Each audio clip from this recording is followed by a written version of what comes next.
Hello everyone, स्वागत है एक बार फिर आपका हमारे इस रिवीजन सीरीज में जिसमें India 16 property plant equipment, 38 intangible assets और 40 इन्वेस्टमेंट प्रॉपर्टी, ये 3 स्टैंडर्ड्स रिवाइज करेंगे। एसेट रिलेटेड काफी कुछ similar, average importance level. India 16 property plant equipment का कॉन्सेप्ट क्या है? बच्चे, आपने कोचिंग इंस्टीट्यूट, आपकी कोचिंग खुद की स्टार्ट करी और उसके लिए आपको क्या चाहिए? एक क्लासेस फिजिकल आपने स्टार्ट करी है, तो आपने कोई जगह रेंट पर ले ली, हर महीने का आप उसे रेंट देते हो, जगह यूज करते हो, ये आपका खर्चा है। धीरे धीरे आपने कहा कि यार यहाँ पे थोड़ा सा इंफ्रास्ट्रक्चर इसका या इसके एटलीस्ट इक्विपमेंट्स इंप्रूव करना पड़ेंगे। तो लेट्स से आपने एक आईपैड खरीदा, एक प्रोजेक्टर इंस्टॉल किया, कुछ कंफर्टेबल बेंचेस लगा दी। इनफैक्ट हमने बोला है कि अब हम यहाँ पे क्या करेंगे, एकदम मॉल में मल्टीप्लेक्स में जैसी सीट होती है वैसी सीट लगाएंगे। Study now should be relaxed and comfortable. तो ये सब आपने जो खरीदा है ये भी आपका एक तरह से खर्चा ही है। द ओनली डिफरेंस इज कि ये खर्चा इमीडिएटली अभी बुक करने की ज़रूरत नहीं है, क्योंकि आपको इसका बेनिफिट कई सालों तक। You should be able to use that iPad और the projector for 3-5 years, and hence you will not expense it out immediately, rather you will expense it out over a period of time. इसका मतलब ये deferred revenue expense हो गया था, हो गया क्या? तो सिंपली स्पीकिंग इंडिया 16 कहता है कि आपने ये जो एक्सपेंडिचर किया है, क्योंकि आप अल्टीमेटली सर्विसेज देने के लिए कर रहे हो, आपको सिर्फ एक चीज़ चेक करनी है कि आपने जो एक्सपेंडिचर किया है उसके बदले में क्या आपके पास कोई टैंजिबल आइटम आई है जो आपके कंट्रोल में। As an ownership is a indication of control. तो ऐसे केस में आप instead of booking this whole amount as an expense और डिफर्ड एक्सपेंस जो अब तो बुक होता नहीं है, उसके बारे में इंटेंजिबल एसेट में बात करेंगे, आप अभी इसे एसेट बुक कर लो और हॉलीडे इसे एक्सपेंस आउट कर देना in the name of depreciation. And this is nothing but the whole concept of India 16 property plant equipment. अब इसमें वेराइटी ऑफ चीज़ें आपके सामने डिस्कस करने को होंगी कि कौन कौन सी एसेट्स स्कोप के इसके स्कोप में आएगी। टैंजिबल आएगी तो उसमें what about assets like investment property, तो stuff like that. Then what is the definition of property plant equipment, और आप उसे बुक्स में कब असेट रिकॉर्ड कर पाओगे। ऑब्वियस सी बात है कि अगर आपने वो जगह 3 साल के लिए किराए पे लिए तो क्या आप उसे अपनी बुक्स में असेट दिखा पाओगे?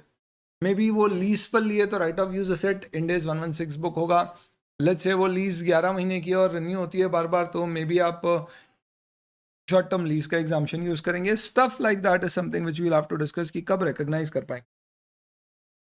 एंड ऑब्वियसली बातें रिकग्नाइज करेंगे तो आप कॉस्ट में सिर्फ परचेज कॉस्ट ही ऐड नहीं करोगे, उसके कुछ इंस्टॉलेशन और दूसरे खर्चे भी ऐड होंगे। ये भी हो सकता है कि आपकी कॉस्ट में apart from purchase cost you have some other cost to be added, and not just that you have purchase in cash. हो सकता है आपने उधारी में खरीदा हो, एक्सचेंज में लिया हो, लीज में लिया हो, खुद कंस्ट्रक्ट किया हो, एंड देन बेरर प्लांट जो इन डेज में कवर्ड होते हैं एंड स्पेयर पार्ट। तो ऐसे हम स्पेसिफिक बातें करेंगे अलग अलग मोड्स ऑफ एक्विजिशन और एसेट्स के एक्विजिशन की। और फिर सपोज आपने आपका ये पर्टिकुलर कोचिंग इंस्टीट्यूट तहे दिल से बढ़िया एकदम बना के सजा सुजू दिया है और उसके बाद आपने कुछ इसमें खर्चे किए। अच्छे प्रोजेक्टर का लेंस खराब हो गया, आपने उसे चेंज, तो आपके प्रोजेक्टर की लाइफ 5 साल थी, 2 साल बाद लेंस खराब हो गया, आपने चेंज किया। It's a heavy cost expense. Projector 1 lakh का था, लेंस 30,000 का था, हमारे लिए मटीरियल है। ये 30,000 का लेंस 2 साल बाद चेंज करने पे क्या करेंगे? इससे प्रोजेक्टर 5 साल का 5 साल ही चलेगा, उससे ज़्यादा नहीं चलेगा। तो क्या अभी एक्सपेंस आउट कर दूँ या इसे प्रोजेक्टर की कॉस्ट में ऐड करूँ? That is something which will talk about on subsequent expenditure, जहाँ पे डी रिकग्निशन अकाउंटिंग होती है कि जो पुराना लेंस अभी हमारा उस प्रोजेक्टर में है उसे हमें डी रिकग्नाइज करना होगा, राइट ऑफ करना होगा, और जो नया लेंस खरीदा है उसको करके रिमेनिंग पीरियड में करेंगे। This is also relating to the concept of component accounting. तो ये पूरा खेल अल्टीमेटली किसका हो जाता है? डिप्रिसिएशन का। कि आपने एक असेट खरीदा है तो आप उसे depreciate over it's useful life करें। यहाँ पे आप डिस्कस करोगे कि डिप्रिसिएशन करेंगे तो कैसे करेंगे, कॉस्ट पूरी डिप्रिशिएट होगी या रेसिडुअल वैल्यू माइनस होगी? ऑब्वियसली माइनस होगी। कितने समय में? Useful life. कभी उसकी मार्केट वैल्यू बढ़ रही है तो क्या डिप्रिशिएट करने की जरूरत है? जैसे कि मैंने एक फ्लोर एक्वायर किया है for the purpose of my coaching, मुझे मालूम है कि 10 साल बाद इसे बेचूंगा मैं तो डेफिनेटली ज़्यादा पे बिकेगा, तो क्या मैं इस पर्टिकुलर केस में ये मान सकता हूँ कि इसकी वैल्यू बढ़ रही है तो डिप्रिशिएट ना? Stuff like that is what we have to discuss. And then डिप्री लगेगा तो कैसे लगेगा, कैसे एस्टिमेट करेंगे लाइफ को, यूजफुल लाइफ को, शेड्यूल 2 का क्या इंपैक्ट होगा कंपनी जैक का, एंड ऑल्सो रेसिडुअल वैल्यू कैसे एस्टिमेट करेंगे, मेथड क्या यूज करेंगे, put to use, ready to use, कब से डिप्रिशिएट होगा, ऑल दैट स्टफ। और अगर आप कॉस्ट की बजाय रिवैल्यूएशन मॉडल पे जाना चाहते हैं, विच मीन कि आपने असेट खरीदा था, उसे आप डिप्रिशिएट कर रहे थे, पर अब उसकी फेयर वैल्यू, मार्केट वैल्यू काफ़ी बढ़ चुकी है, तो क्या आप उसे कॉस्ट पे ही चलने दें या फेयर वैल्यू पे ला सकते हैं? कब ला सकते हैं और लाए तो फिर डिप्रिसिएशन रिवाइज होगा, उसका क्या होगा? तो रिवैल्यूएशन में अकाउंटिंग कैसे होगी पूरी? एंड देन अगर आपने एसेट बेच दिया तो डी लॉस कहाँ जाएगा, पीओएल में या capital.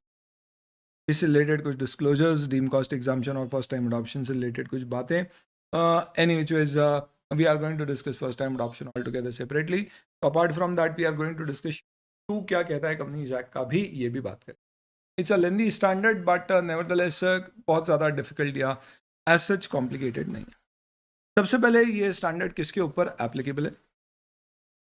It applies to anything and everything which is a property plant equipment, जिसकी हम डेफिनेशन अभी देखेंगे। लेकिन अगर कोई बायोलॉजिकल असेट है अदर देन बेरर प्लांट तो उस पर स्टैंडर्ड नहीं लगेगा, क्योंकि इंडेक्स 41 क्या होता है आगे डिस्कस। माइंस, मिनरल की ओर्स या इस तरह के कोई असेट्स लाइक ऑयल फील्ड जहाँ से आप एक्सट्रैक्ट करते हो नेचुरल रिसोर्सेस को, तो वो स्पेसिफिकली यहाँ अकाउंट फॉर नहीं होते। उसकी अकाउंटिंग आज भी गाइडेंस नोट बेस्ड होती है, जो आपके सिलेबस में नहीं है। ध्यान रखना, माइनिंग में आपकी माइंस इस इंडेक्स में कवर्ड नहीं है, पर माइंस में ब्लास्ट करने के लिए आपने कोई मशीन खरीदी है तो वो मशीन्स की अकाउंटिंग यहाँ कवर होगी। केजीएफ की जो माइन है उसकी अकाउंटिंग यहाँ कवर्ड नहीं है, पर उस माइन में जो हम फावड़े या क्रेन या ब्लास्टर मशीन यूज कर रहे हैं उसकी अकाउंटिंग। प्रॉपर्टी प्लांट इक्विपमेंट एक बार हेल्ड फॉर सेल हो जाए तो फिर उस पर 105 लगना शुरू हो जाता है। इन्वेस्टमेंट प्रॉपर्टी की अकाउंटिंग इंडेक्स 40 में होती है, हालांकि 40 आपको पूरी अकाउंटिंग वही करने को बोलता है जो इंडेक्स 16 में दी गई है, एक्सेप्ट यहाँ पे revaluation method, fair value method allowed नहीं। अगर आपने कोई एसेट बिजनेस कॉम्बिनेशन में एक्वायर किया है तो उसका इनिशियल रिकग्निशन फेयर वैल्यू पे होता है, वो एक एक्सेप्शन है, उसकी अकाउंटिंग 103 की प्रिस्क्राइब्ड है। पर एक बार वो फेयर वैल्यू पे इनिशियली रिकग्नाइज हो गया फिर इंडेक्स 16। तो नॉर्मली आप कोई भी मशीन खरीदते हो तो आपने मार्केट वैल्यू किसी मशीन की 100 है, पर आपने निगोशिएट करके 80 में खरीद लिया, 80 में, तो आप उसे 80 पे रिकॉर्ड करोगे, यानी initial recognition under index 16 is at cost. Exception could be business combination, जहाँ पे इनिशियल रिकग्निशन अगर कोई बिजनेस कॉम्बिनेशन में एसेट एक्वायर हुई है बीपीए, वो फेयर वैल्यू पे, तो this is an exception. And अगर कोई right off use asset book हो रहा है 116 में, तो 116 के प्रिंसिपल्स एटलीस्ट इनिशियल रिकग्निशन के लगेंगे, और एक बार write off use asset record हो गया फिर उसका डेप्रिसिएशन और वो सब इंडेक्स 16 के प्रिंसिपल ही। Now talking about biological assets, बात है दोस्तों, 3 वस्तुएं हैं जिनमें जीवन होता है। एक ह्यूमंस जो आपके एसेट हो नहीं सकते, बॉन्डेड लेबर बहनी कटप्पा होते नहीं। दूसरा एनिमल्स, एंड तीसरा plants. Let's talk about plants. हमारी एसेट प्लांट है, हमारे रचे रत्न आम के पेड़ है, जिससे हम क्या करते हैं, आम निकालते हैं। तो ये जो आम के पेड़ है, क्या इनकी लाइफ कई सालों की है? हाँ। क्या आप पेड़ को बेचने की उम्मीद रखते हो? नहीं। तो पेड़ आपने क्या इसलिए लगाए ताकि उसमें आम आ सके जिसे आप हार्वेस्ट करके बेच सको? हाँ। तो ये बेरर प्लांट, ये प्लांट बियर करने के लिए फ्रूट, वेजिटेबल्स और प्रोड्यूस ऑन इट खरीदा गया है। इसकी लाइफ 1 साल से ज़्यादा है और ये अपने आप में प्रोड्यूस नहीं है, आप प्लांट बेचने की इच्छा नहीं रखते हो। हाँ, ये ज़रूर है कि उस ट्री की जब लाइफ खत्म हो जाएगी और वो फर्दर फ्रूट्स बियर नहीं करेगा तो आप उसे स्क्रैप वैल्यू की तरह उसका टिम्बर यानी कि आम की लकड़ियाँ बेच दोगे, बट वो आपका मेन कोर प्रोड्यूस नहीं है। तो अगर आप ये कंडीशन सेटिस्फाई करते हैं कि आप एक लिविंग प्लांट है जो प्रोडक्शन ऑफ प्रोड्यूस में यूज़ किया जा रहा है, 1 साल से ज़्यादा की लाइफ है, और आप उसे एज अ प्रोड्यूस नहीं बेचना चाहते एक्सेप्ट फॉर स्क्रैप सेल, तो उसे बेरर प्लांट माना जाएगा और उसके ऊपर इंडेक्स 16 लगेगा। इसके अलावा बाकी सारे के सारे प्लांट बेरर प्लांट नहीं है तो उसके ऊपर इंडेक्स 41 लगेगा। तो बैम्बू ट्रीज जहाँ पर ट्री अपने आप में ही प्रोड्यूस है, राइस एंड वीट क्रॉप्स जो 1 साल से कम की लाइफ के होते हैं, यूकेलिप्टस ट्रीज जिनको हम की पत्तियों से तेल निकालने के लिए और उनकी ट्री के टिम्बर को पेपर बनाने के लिए, दोनों को प्रोड्यूस की तरह यूज करते हैं। ये सब तरह के प्लांट्स को बेरर प्लांट्स नहीं मानेंगे। बेरर प्लांट है तो इंडेक्स 16 लगेगा, नहीं है तो इंडेक्स 16 नहीं लगेगा। It is a bearer plant 16, else index 16 not applicable 41 और 2 में भी। अब इंडेक्स 41 एग्रीकल्चर का कहता है कि अगर आप कोई एसेट का बायोलॉजिकल ट्रांसफॉर्मेशन में इन्वॉल्व होते हो तो उस पर्टिकुलर केस में इंडेक्स 41। अगर आपका काम सिर्फ एक नर्सरी चलाने का है जिसमें आप खुद नर्सरी ग्रो नहीं करते हो, आप ट्रेडर हो, आप अलग अलग जगह से प्लांट्स लेके आते हो और उसको एज इट इज आगे बेच देते हो, तो इंडेक्स 2 लगे। पर आप खुद की नर्सरी चलाते हैं जहाँ पे आप अलग अलग प्लांट्स ग्रो करते हो, उन्हें कल्टिवेट करते हो, बड़ा करते हो और फिर ग्राहक आते हो उनको बेच देते हो, then in that case definitely आप एग्रीकल्चरल एक्टिविटी में इन्वॉल्व। 1 कंक्लूजन नंबर 1, अगर आप एग्रीकल्चर एक्टिविटी कर रहे हो ना कि सिर्फ ट्रेडिंग कर रहे हो तो 41 लगेगा। उसमें भी अगर बेरर प्लांट है तो 16 लगेगा, बाकी सारी आपकी plantation. More on this in Ind AS 41। अब लाइफ स्टॉक आपने let's say cows, buffaloes, horses, puppies, hens, इन तरह के लाइफ स्टॉक रख रखें। क्या ये आपकी असेट है? डेफिनेटली आपका पोल्ट्री फार्म में जो हेन्स है वो आपको एक प्रोड्यूस करने में आपकी कई सालों तक मदद करेगी, इसलिए ये एक तरह से प्लांट एंड मशीन जैसा काम करती। क्या ये पीपीए? नहीं। सबसे पहली चीज़ समझिएगा दोस्तों, नंबर 1, अगर आप बायोलॉजिकल ट्रांसफॉर्मेशन में इन्वॉल्व हो तो सारे लाइफ स्टॉक जो बायोलॉजिकल ट्रांसफॉर्मेशन के अंतर्गत इन्वॉल्व किए जा रहे हैं, यूज़ किए जा रहे हैं, या जिनका ट्रांसफॉर्मेशन मैनेज किया जा रहा है, वो इंडेस 41 में कवर हो। बायोलॉजिकल ट्रांसफॉर्मेशन इंडेस 41 में डिस्कस करेंगे, but basically it means breeding a particular thing or breeding to grow and then we can sell them or slaughter them or even let's say we can get produce out of them. Sheep को breed करना ताकि उससे वुल निकाला जा सके, cows को breed करना so that उनका काउस मिल्क निकाल के बेचा जा सके, या let's say for example hens को ब्रीड करना so that we can sell the hens itself in a later point of time and also the eggs can produced. Pisciculture जहाँ फिश फार्मिंग कर रहे हैं, ऐसी सारी चीज़ें अपने आप में क्या है, बायोलॉजिकल ट्रांसफॉर्मेशन इन डेज 41 के अकाउंट टाइप करता है। लेकिन हम कोई बायोलॉजिकल ट्रांसफॉर्मेशन में इन्वॉल्व नहीं है, जस्ट दैट हमारी एक सिक्योरिटी एजेंसी है और हम कुछ डॉग्स लेकर आते हैं, we just use them for sniffing. ये वो वाले डॉग्स हैं जो कातिल को ढूंढ निकालते हैं। तो ये बायोलॉजिकल ट्रांसफॉर्मेशन में हमारा कोई हस्तक्षेप नहीं है, लेकर आए, थोड़ा ट्रेन किया और यूज़ कर। सर्कस के अंतर्गत we are getting readymade animals and we are training them, but we are not involve in that transformation कि उनको बड़ा करेंगे, मल्टीप्लाई करेंगे, बेच। ऐसे केस में ये सब इंडेस 41 में कवर नहीं होते और हेंस ये इंडेस 60 पर। तो अगर आप एग्रीकल्चरल एक्टिविटी कर रहे हो बायोलॉजिकल ट्रांसफॉर्मेशन या प्रोड्यूस निकालने की तो 41 लगेगा, अदरवाइज इंडेस 16 उसके ऊपर। जैसे स्टेट फार्म है सैफ अली खान का, जहाँ पे हॉर्सेस को ब्रीड करके रेस हॉर्सेस में सप्लाई करता है to run races, then that case obviously you will have to do. समझ गए आप क्या करना पड़ेगा उस केस में? वो ब्रीडिंग कर रहा है रेस हॉर्सेस की, तो एग्रीकल्चरल एक्टिविटी होगी यानी इंडेस 40। तो लाइफ स्टॉक के केस में अगर कोई भी ट्रांसफॉर्मेशन एक्टिविटी हो रही है तो 41 ही लगेगा, 16 नहीं लगेगा। ट्रांसफर नहीं है तो फिर 16 लगेगा। इसके ऊपर क्वेश्चन एक्सपेक्ट कर सकते हैं। Now coming on to after the scope definition of PP, बहुत ही सिंपल है। पीपी रिकग्नाइज करने के लिए और उसकी डेफिनेशन के लिए 2+3 मैटर्स आपको डिस्कस करना। सबसे पहले डेफिनेशन में 3 चीज़ें हैं। एक, पीपी टेंजिबल होना चाहिए यानी फिजिकल सब्सटेंस। दूसरा, held for production of good rendering service, rental और एडमिनिस्ट्रेटिव होना चाहिए। और तीसरा, 1 साल से ज़्यादा के लिए यूज़ होना चाहिए। इंडेस लिखता है more than 1 period which would mean accounting period. ये 3 कंडीशन सेटिस्फाई होगी तो वो पीपी क्लासीफाई होगी, पर फिर भी आप उसे बुक्स में पीपी रिकॉर्ड तभी कर पाओगे जब रिकग्निशन की 2 कंडीशन फुलफिल होती है। Probable that future economic benefits will flow to the enterprise and cost is reliably, which also includes that it should be your asset. That means आपका उसके ऊपर, हाँ, ये जनरल कंडीशन है। कोई भी चीज़ को बुक्स में एसेट तभी रिकॉर्ड किया जाएगा जब उसकी कॉस्ट मेजरेबल है और आपका उसके ऊपर कंट्रोल है। कंट्रोल यानी कि उसके बेनिफिट्स आपको फ्लो करेंगे, आप उसे कंट्रोल। हमारा छोटा वाला लड़का है, बहुत बढ़िया, शातिर, तेज दिमाग का, लेकिन हमारे लिए, फैमिली के लिए कुछ नहीं करता है। वो पूरा उसके वश में, उसके कंट्रोल में। कौन? अरे वही उसकी बात, बेटी। तो वो उसका एसेट है, हमारा नहीं है। इसका मतलब क्या हुआ? कंट्रोल नहीं है तो asset book. All in all asset अगर आपको पीपी बुक करना है तो 5 कंडीशन है, 3 पीपी की डेफिनेशन की और 2 रिकग्निशन। ये पांचों फुलफिल होगी तो आप पीपी दिखा सकते हैं। सबसे पहले टेंजिबल का मतलब क्या होता है? फिजिकल सब्सटेंस है। इंटेंजिबल से टेंजिबल ज़्यादा अच्छे समझ में आएगा। 38 में आई के यूज़ के लिए रखा है, या तो production of goods, plant services जैसे कि के आपके projectors, IT equipment, table benches, telecom operating company के let's say mobile towers and stuff like that. और it is for rentals.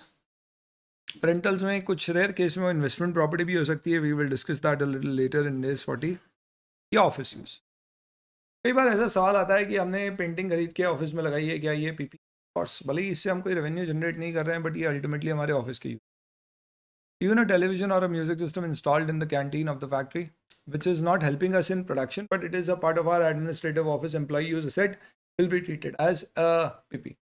In fact, it will satisfy the condition of held for administrative purposes.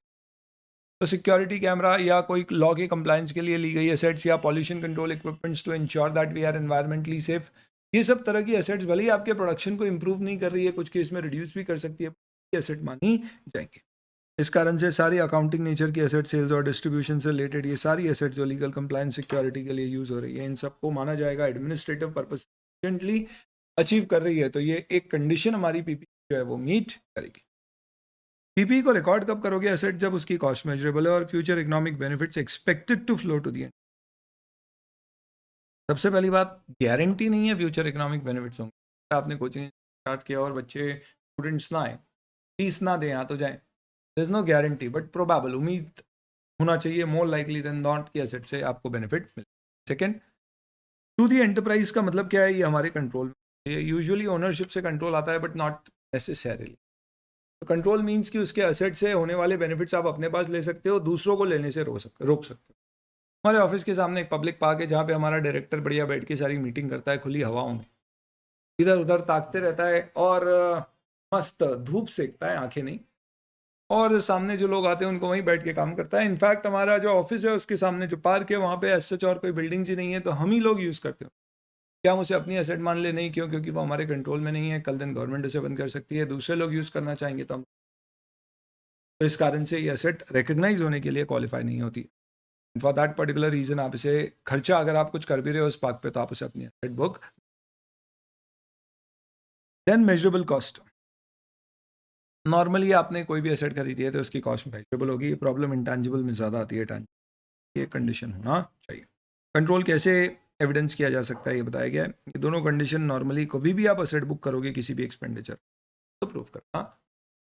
Spare part की life अगर 12 month से उससे कम है तो inventory, उससे ज़्यादा है तो फिर उसके से माना जाएगा पीपी। और ध्यान रखना, कोई मशीन के साथ उसका स्पेयर खरीदा है, प्रिंटिंग मशीन ली और उसका एक सिलेंडर एक्स्ट्रा ले लिया कि खराब हुआ तो फटाक से रिप्लेस, पर वो गोडाउन में ही रखा हुआ है, यूज़ नहीं आ रहा है क्योंकि अभी तो प्रिंटिंग मशीन के साथ जो सिलेंडर आया था वही बढ़िया चल रहा है, तो इसे मशीन जिस दिन से डिप्रिशिएट होगी उसका स्पेयर पार्ट भी उसी दिन से, या क्यों, we will discuss that a little later. चलिए, इंश्योरेंस स्पेयर क्या होते हैं? ये जो मैंने इस तरह का स्पेयर बताया जो बहुत अनलाइकली है कि यूज़ में फ्रीक्वेंटली आता है, कभी से यूज़ में आएगा। डिप्रिसिएशन में और डिस्कस करेंगे कि उसे डिप्रिशिएट कब से करना है।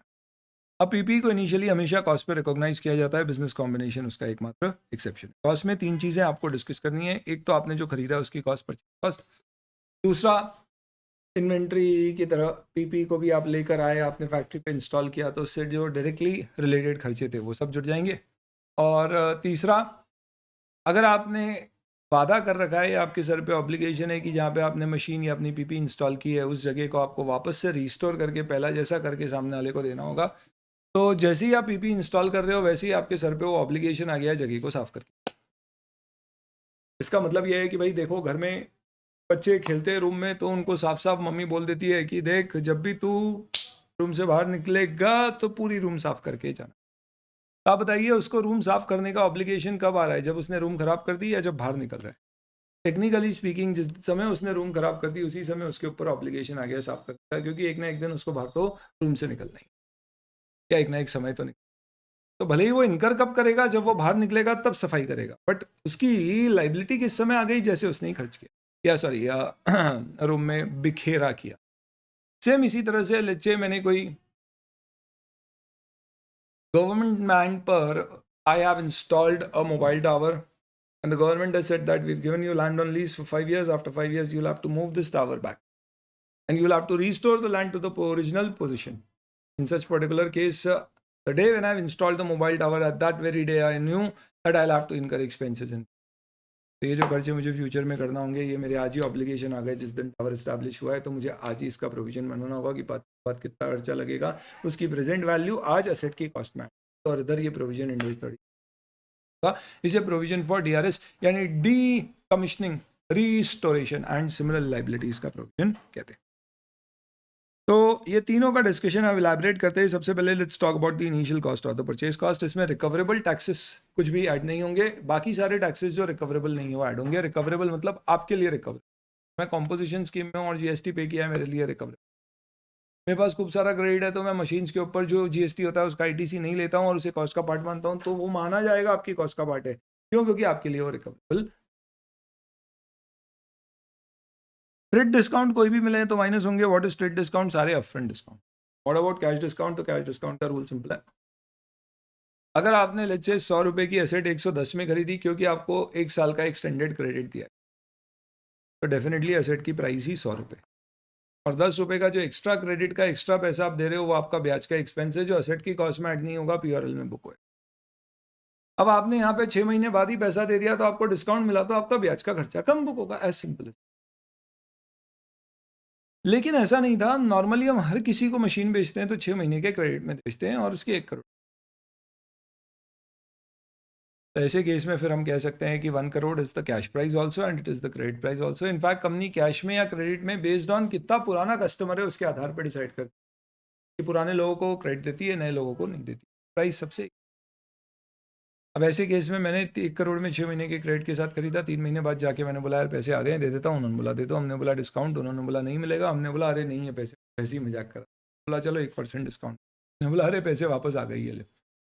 ये डिस्काउंट आपकी इनकम बुक है कॉस्ट से कम। पर अगर असेट खरीदते समय ही आप बोल देते कि चलो आज ही कैश ले लो और डिस्काउंट दे दो, और उसने 2% डिस्काउंट दे दिया होता तो वो आपकी कॉस्ट से ही माइनस हो जाता। आप ऐसा कह सकते हो जितने अपफ्रंट डिस्काउंट है वो सब कॉस्ट से माइनस होंगे। अगर एक्स्ट्रा क्रेडिट का एक्स्ट्रा चार्ज लिया है तो एक्स्ट्रा चार्ज ब्याज बुक होगा, उस पर कोई डिस्काउंट मिला तो ब्याज खर्चा कम बुक होगा। एक्सेप्शनल केस में सबको एक जैसा क्रेडिट दिया जाता है और कोई जल्दी पैसा देता है तो उसको डिस्काउंट मिल जाता है, तो वो डिस्काउंट कैश का दिया जाएगा, वही ऊपर है। क्रेडिट डिस्काउंट यानी अपफ्रंट डिस्काउंट कॉस्ट से माइनस होंगे। रीनिगोशिएशन के डिस्काउंट अगर प्राइस का रीनिगोशिएशन है तो वो भी कॉस्ट से कम। ये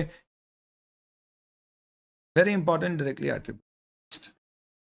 सिंपल लॉजिक है दोस्तों कि अगर आप कोई भी एसेट अपने यहाँ पर लेकर आ रहे हो, इंस्टॉल कर रहे हो, तो उससे रिलेटेड जितने भी आपके खर्चे डायरेक्टली उससे एट्रीब्यूटेबल है वो सब एसेट की कॉस्ट।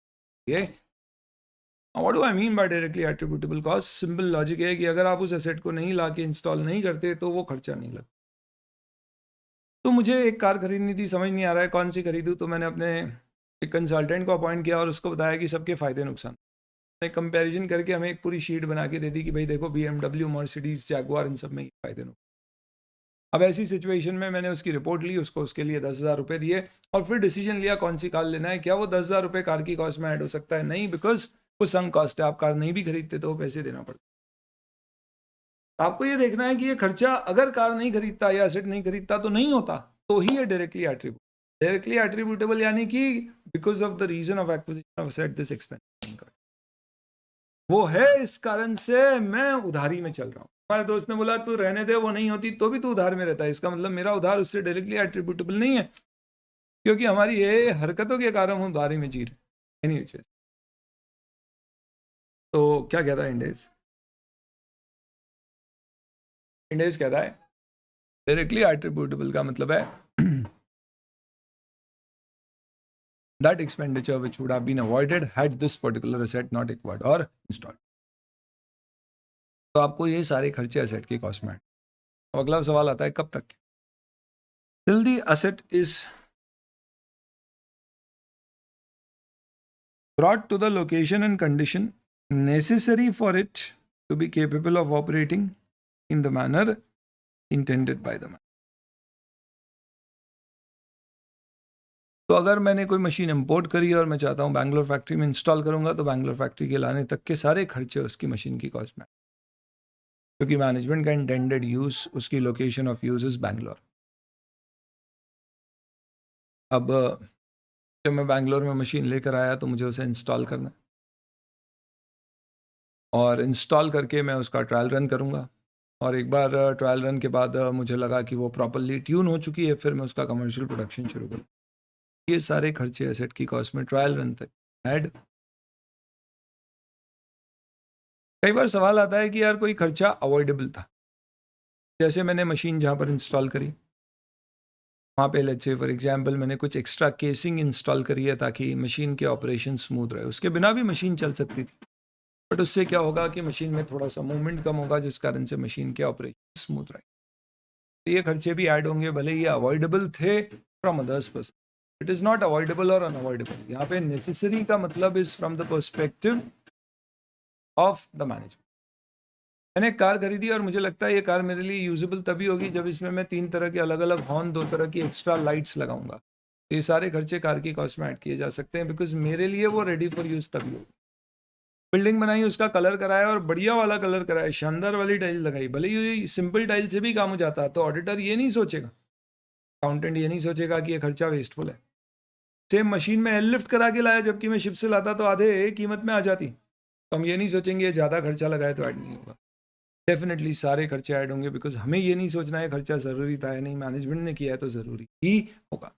तो मैनेजमेंट एसेट को कब कहाँ कैसे चाहता है, उसके हिसाब से वो जो जो खर्चे कर रहा है वो सब ऐड होंगे, भले ही उस खर्चे के बिना भी एसेट यूजेबल थी। क्योंकि आप कल दिन बोलोगे कि भैया गाड़ी बिना इन लाइट्स के भी चल सकती थी, फिर आप ये भी बोलोगे कि यार अपन ने मर्सिडीज क्यों ली, अपन तो हुंडई ले सकते थे, फिर आप बोलोगे हुंडई क्यों ली, अपन तो नैनो ही चला सकते थे, फिर आप बोलोगे अरे यार नैनो ही गाय को, अपन तो ओला में ही घूम लेते, फिर आप बोलोगे ओला भी क्यों, रैपिडो में ही चल, तो डायरेक्टर को जाना तो अकेले ही है, फिर हम बोलेंगे काम ही क्यों करना है, अल्टीमेट सबको मिट्टी में ही मिल जाना। वो मेरे भाई ऐसा नहीं करना है, अपने को मैनेजमेंट के पर्सपेक्टिव से देखना है कि उसके लिए अगर ये कॉस्ट नेसेसरी थी यूज करने के लिए, तो बस कोई नॉर्मल कॉस्ट लगी है, कोई पेनल्टी लग गई, जैसे मशीन ला रहा था तो हमारी गाड़ी रॉन्ग साइड से आ रही थी तो पेनल्टी ठोक दी बहुत बड़ी, लाइसेंस नहीं था तो उसके कारण से, या कोई डैमेज हो गई अपने डाउनलोड उसको अनलोड करने में, तमाम अब अनलोड भी डाउनलोड होता है दुनिया, तो गिर गई और डैमेज हो गया, वो रिपेयर किया, ये सारे वेस्टफुल एक्सपेंडिचर है, ये सब लॉस है, ये सब जाएंगे, ये असेट की कॉस्ट। एबनॉर्मल कॉस्ट कभी भी कैपिटलाइज नहीं होगी prior to acquisition of asset, asset खरीदने से पहले आपने कोई कंसल्टेंट को, जैसे मैंने 10,000 दी थी कौन सी गाड़ी खरीदूं, वो ऐड नहीं होगी अनलेस वो खर्चा नहीं लगता अगर असेट नहीं खरीदता। तो कोई बाइंग एजेंट है जिसने मदद की मशीन परचेज करवाने में, और मैंने उसको बोला था परचेज करूंगा तो 1% ऑफ द कॉस्ट तुझे दूंगा, तो वो ऐड होगी, पर उसने बोला नहीं 1,00,000 रुपए में लूंगा, खरीदो या मत खरीदो, तो वो add. Transit cost on insurance add होगा। कई बार ऐसा होता है कि आप चाहते हैं, तो कई बार ऐसा होगा कि मशीन आपने एक्वायर की तो शुरुआती दौर में आपकी उतनी डिमांड नहीं होगी उस प्रोडक्ट, तो आप उसे अपनी इंस्टॉल्ड कैपेसिटी के 10-20-25% पे चलाएं, इस कारण से हो सकता है लॉस में चल, ये लॉसेज इनिशियली जब आप full commercial production level achieve करते तब तक के मशीन की कॉस्ट में ऐड नहीं हो सकती, कि आपके बिजनेस लॉस, ट्रायल रन के खर्चे ऐड होंगे, initial operating losses below running the machine below the commercial production level will not be, testing की कॉस्ट डेफिनेटली ऐड होगी, क्योंकि मशीन को रेडी फॉर यूज़ करने हैं, ना कि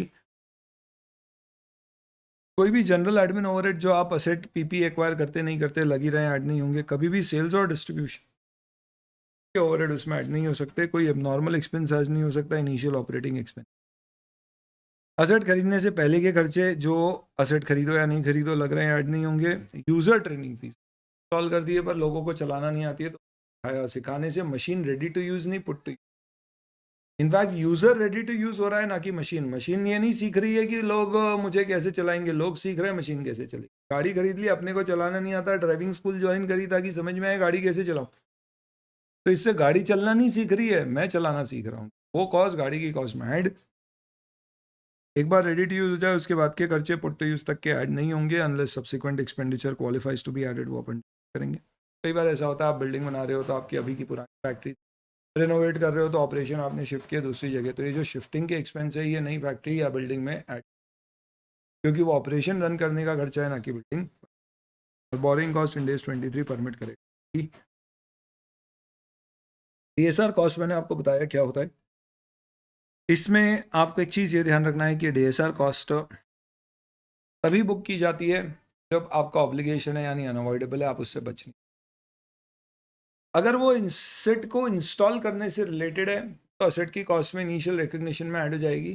कितनी एस्टिमेट करो कि जब आप असेट को रिमूव करोगे, जगह को रिस्टोर करोगे, तो उस समय कितना खर्चा हो सकता है उस समय तक नए टेक्नोलॉजिकल डेवलपमेंट से बहुत आसानी से हो जाए, तो वो सब एस्टिमेट करके सोचना तारीख पे क्या कॉस्ट, और फिर उसको कॉस्ट ऑफ कैपिटल या अप्रोप्रिएट डिस्काउंटिंग फैक्टर से करंट वैल्यू तक डिस्काउंट, उसकी आज जो प्रेजेंट वैल्यू आती है उसे आप असेट की कॉस्ट में एक तरफ ऐड कर दो और दूसरी तरफ उतने का प्रोविजन में, असेट की कॉस्ट में ऐड हो गया।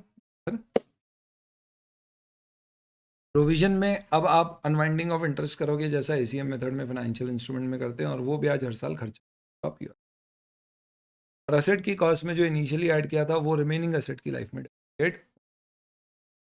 कभी भी प्रोविजन फॉर डीएसआर की कॉस्ट में रीएस्टिमेशन होता है, आपको लगता है यार कॉस्ट 10% बढ़ गई, तो जो प्रोविजन अभी है उसको 10% बढ़ा दो। वो बढ़ाओगे तो इसका इफेक्ट कहाँ जाएगा, तो जो प्रोविजन आपका बढ़ेगा वो पूरा असेट की कॉस्ट में एडजस्ट होगा और prospectively depreciation change, unless revaluation model है जहाँ पे चेंज कुछ भी होता है तो उसे रिवैल्यूएशन रिजर्व से एडजस्ट। तो सिंपल है, any change in estimate of DSR cost will be accounted for the cost of the asset unless asset is measured at fair value under revaluation model, then in that case adjusted. Revaluation reserve की accounting discuss करें वहाँ पे। तो ये change in DRS का दो कारण से होगा, एक तो अनवाइंडिंग ऑफ इंटरेस्ट और दूसरा।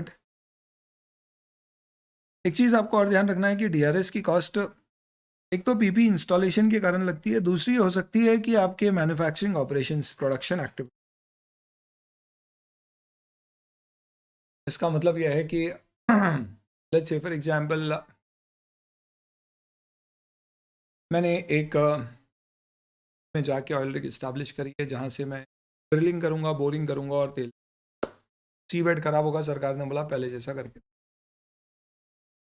अब जब मैं सी बेड पे ड्रिलिंग कर रहा हूँ तो क्या हो रहा है, एक तो मैंने वहाँ पे पूरी मशीन इंस्टॉल करी है, तो वो जो इंस्टॉल करी है मशीन उसके कारण सी बेड खराब हुआ है, उसे रिस्टोर करने की कॉस्ट आज ही एस्टिमेट करूंगा कि क्या लगेगी, प्रेजेंट वैल्यू निकालूंगा और कॉस्ट में एसेट की ऐड कर।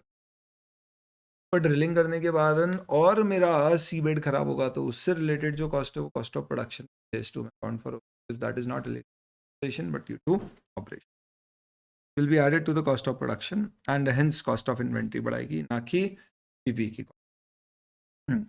एस्टिमेट चेंज वगैरह आपको कैसे कंसिडर करने हैं, फ्यूचर कॉस्ट लेनी है, कोई टेक इंप्रूवमेंट से कॉस्ट कम हो रही है, वो सब कंसिडर। इनिशियल रिकग्निशन में आपने क्या कर दिया, purchase cost directly attributable expenditure और DRS की कोई कॉस्ट है तो उसका प्रोविजन करंट प्रेजेंट वैल्यू निकाल। अब इसके बाद आप असेट यूज करना, डेप्रिशिएट करना। हो सकता है साल 2 साल बाद आप उसमें खर्चा करो, जैसे कि एक बिल्डिंग है जिसमें आपने लाइफ सोची थी 20 ईयर्स है और 5 साल बाद लेट्स से उसकी फ्लोरिंग चेंज कराना पड़ गई, कलर बदलाना पड़ गया, या कोई बिल्डिंग डैमेज हो गया जैसे कि टेररिस्ट अटैक, तो उसको हारना पड़ेगा। यहाँ पे एस और इंडेस में बहुत बड़ा फर्क है। इंडेस कहता है कि अगर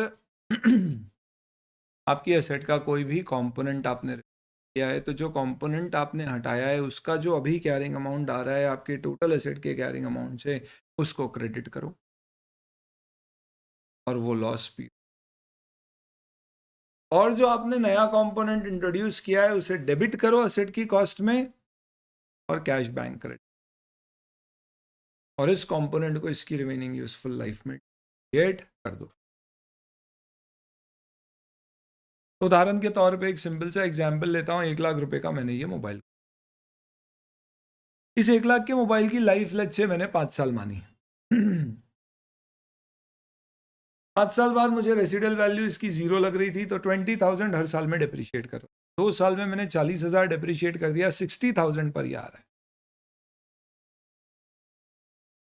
अब इसकी बैटरी बहुत कमज़ोर हो गई है, इसलिए मुझे रिप्लेस करना। तो मैं नई बैटरी लेके आया और वो और भी ज़्यादा एफिशिएंट है, मुझे लगता है अगले 3 साल इजीली चल। और लेट्स से वो बैटरी आज मैंने जो खरीदी है वो 20,000 रुपये की। अब आप एक चीज़ 1 लाख का मैंने मोबाइल खरीदा, 2 साल में 40,000 पूरा डेप्रिशिएट करके 60 पे ले आया। अब इसमें मैंने एक नई बैटरी इंस्टॉल करी है जो 20,000 की आई। इतने में तो बढ़िया मोबाइल ही आ जाता, बात तो इसे खर्चा बुक नहीं करेंगे, इसे ऐड कर एसेट पर डिडक्ट क्या करेंगे, carrying amount of old battery, वो कितना।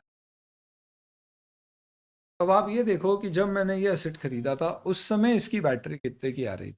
मैं सैमसंग की जाके साइट पे देखा तो मालूम था कि भाई साल पहले की बैटरी जो इसमें डली हुई आ रही है, वैसी अगर मैं बैटरी तो लेट्स से फॉर एग्जांपल 15,000 की।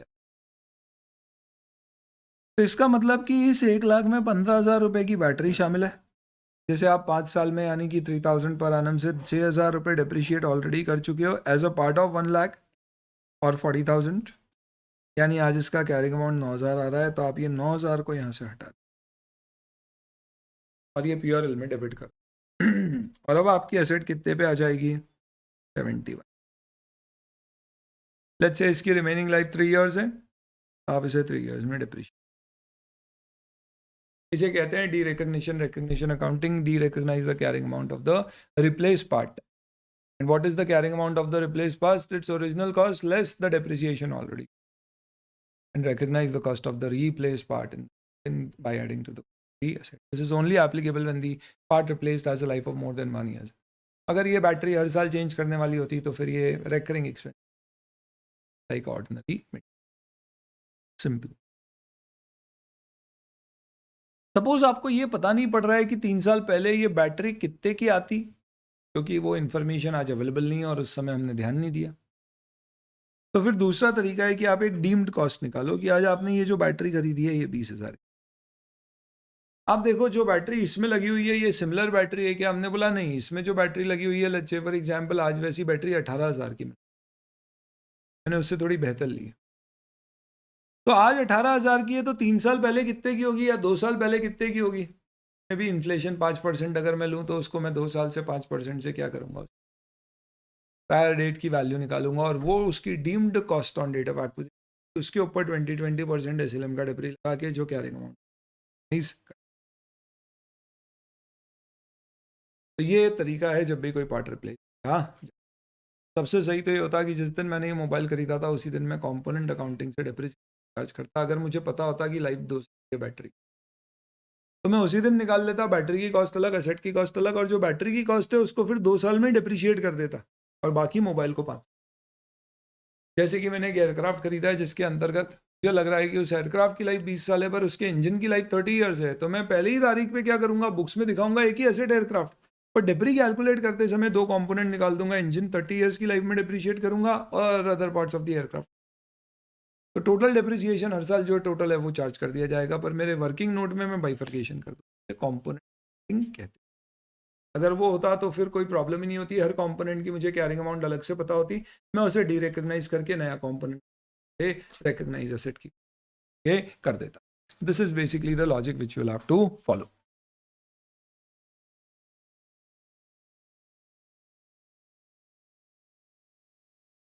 आई होप दैट्स क्लियर.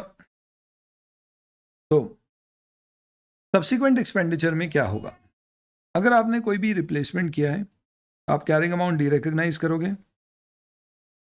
और रिप्लेस पार्ट की कॉस्ट कैपिटलाइज करोगे. अगर ये रिकरिंग डे टू डे या ईयर टू ईयर होते हैं, एनुअल कॉस्ट है, तो फिर ये नहीं लगेगा लॉजिक, पीआरएल में जाएगा. रिप्लेस पार्ट का कैरिंग अमाउंट कैसे निकाला जाएगा वो भी आपको. सपोज ऐसा था कि मैंने ये मोबाइल लिया और इस मोबाइल में 2 साल बाद मैंने एक एडिशन कर दिया. कैसा एडिशन कर, तो लेट्स से सैमसंग ने कोई नया इक्विपमेंट निकाला है, जैसे इक्विपमेंट को आप लेके क्या करो, अगर मोबाइल में let's say for example attach कर दो तो आपका मोबाइल हमेशा चार्जिंग में ही रहेगा. तो देव कैलकुलेटेड एक कोई सोलर स्ट्रिप निकाली है, पीछे लगा दो, तो जैसे ही आप मोबाइल धूप में ले जाते हो वो अपने आप चार्ज.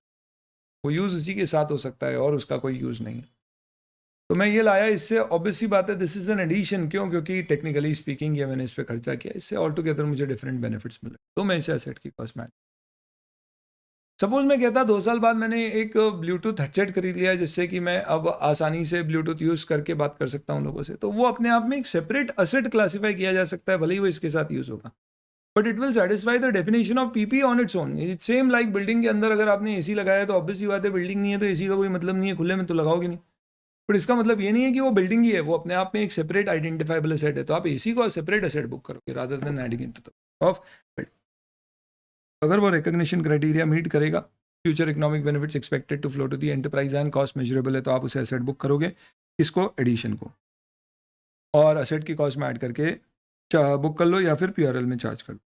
हालांकि अगर वो पीपी की भी डेफिनेशन मीट करता है, टैंजिबल आइटम है एंड फॉर एडमिनिस्ट्रेटिव यूज 1 साल से ज़्यादा की लाइफ है, तो फिर आप उसे सेपरेट एसेट भी बुक कर सकते हो, जैसे कि ब्लूटूथ हेडसेट. ध्यान रखना कोई नॉन रिकरिंग एक्सपेंस अगर आपके इनकर हो रहे हैं तो उस पर भी सेम लॉजिक लगे. इज लाइक मैंने एक एयरक्राफ्ट खरीदा जिसमें 20 साल की लाइफ है, पर गवर्नमेंट नियम के अनुसार हर 3 साल मुझे उसको कंपल्सरली एक टेस्टिंग और मेंटेनेंस के लिए गवर्नमेंट लैब में भेजना पड़ता है, जहाँ पे वो एयरक्राफ्ट की फिटनेस चेक करते हैं, जिसका लेट्स से 3 करोड़ का खर्चा फिक्स है, हर 3 साल में आएगा. इंडेस कहता है ये 3 करोड़ का खर्चा आपको जो हर 3 साल में करना है, ये यूँ मत समझो कि आज ही इसको प्रोवाइड फॉर कर दें, क्योंकि आपकी ऑब्लिगेशन नहीं है, आप मत यूज़ करो एयरक्राफ्ट, तो आप इस खर्चे को नहीं करोगे तो चलेगा, भले ही आपका इंटेंशन है, पर आप इससे बच सकते हो. ये तरीका होता है लाइबिलिटी बुक करना या नहीं डिसाइड कर.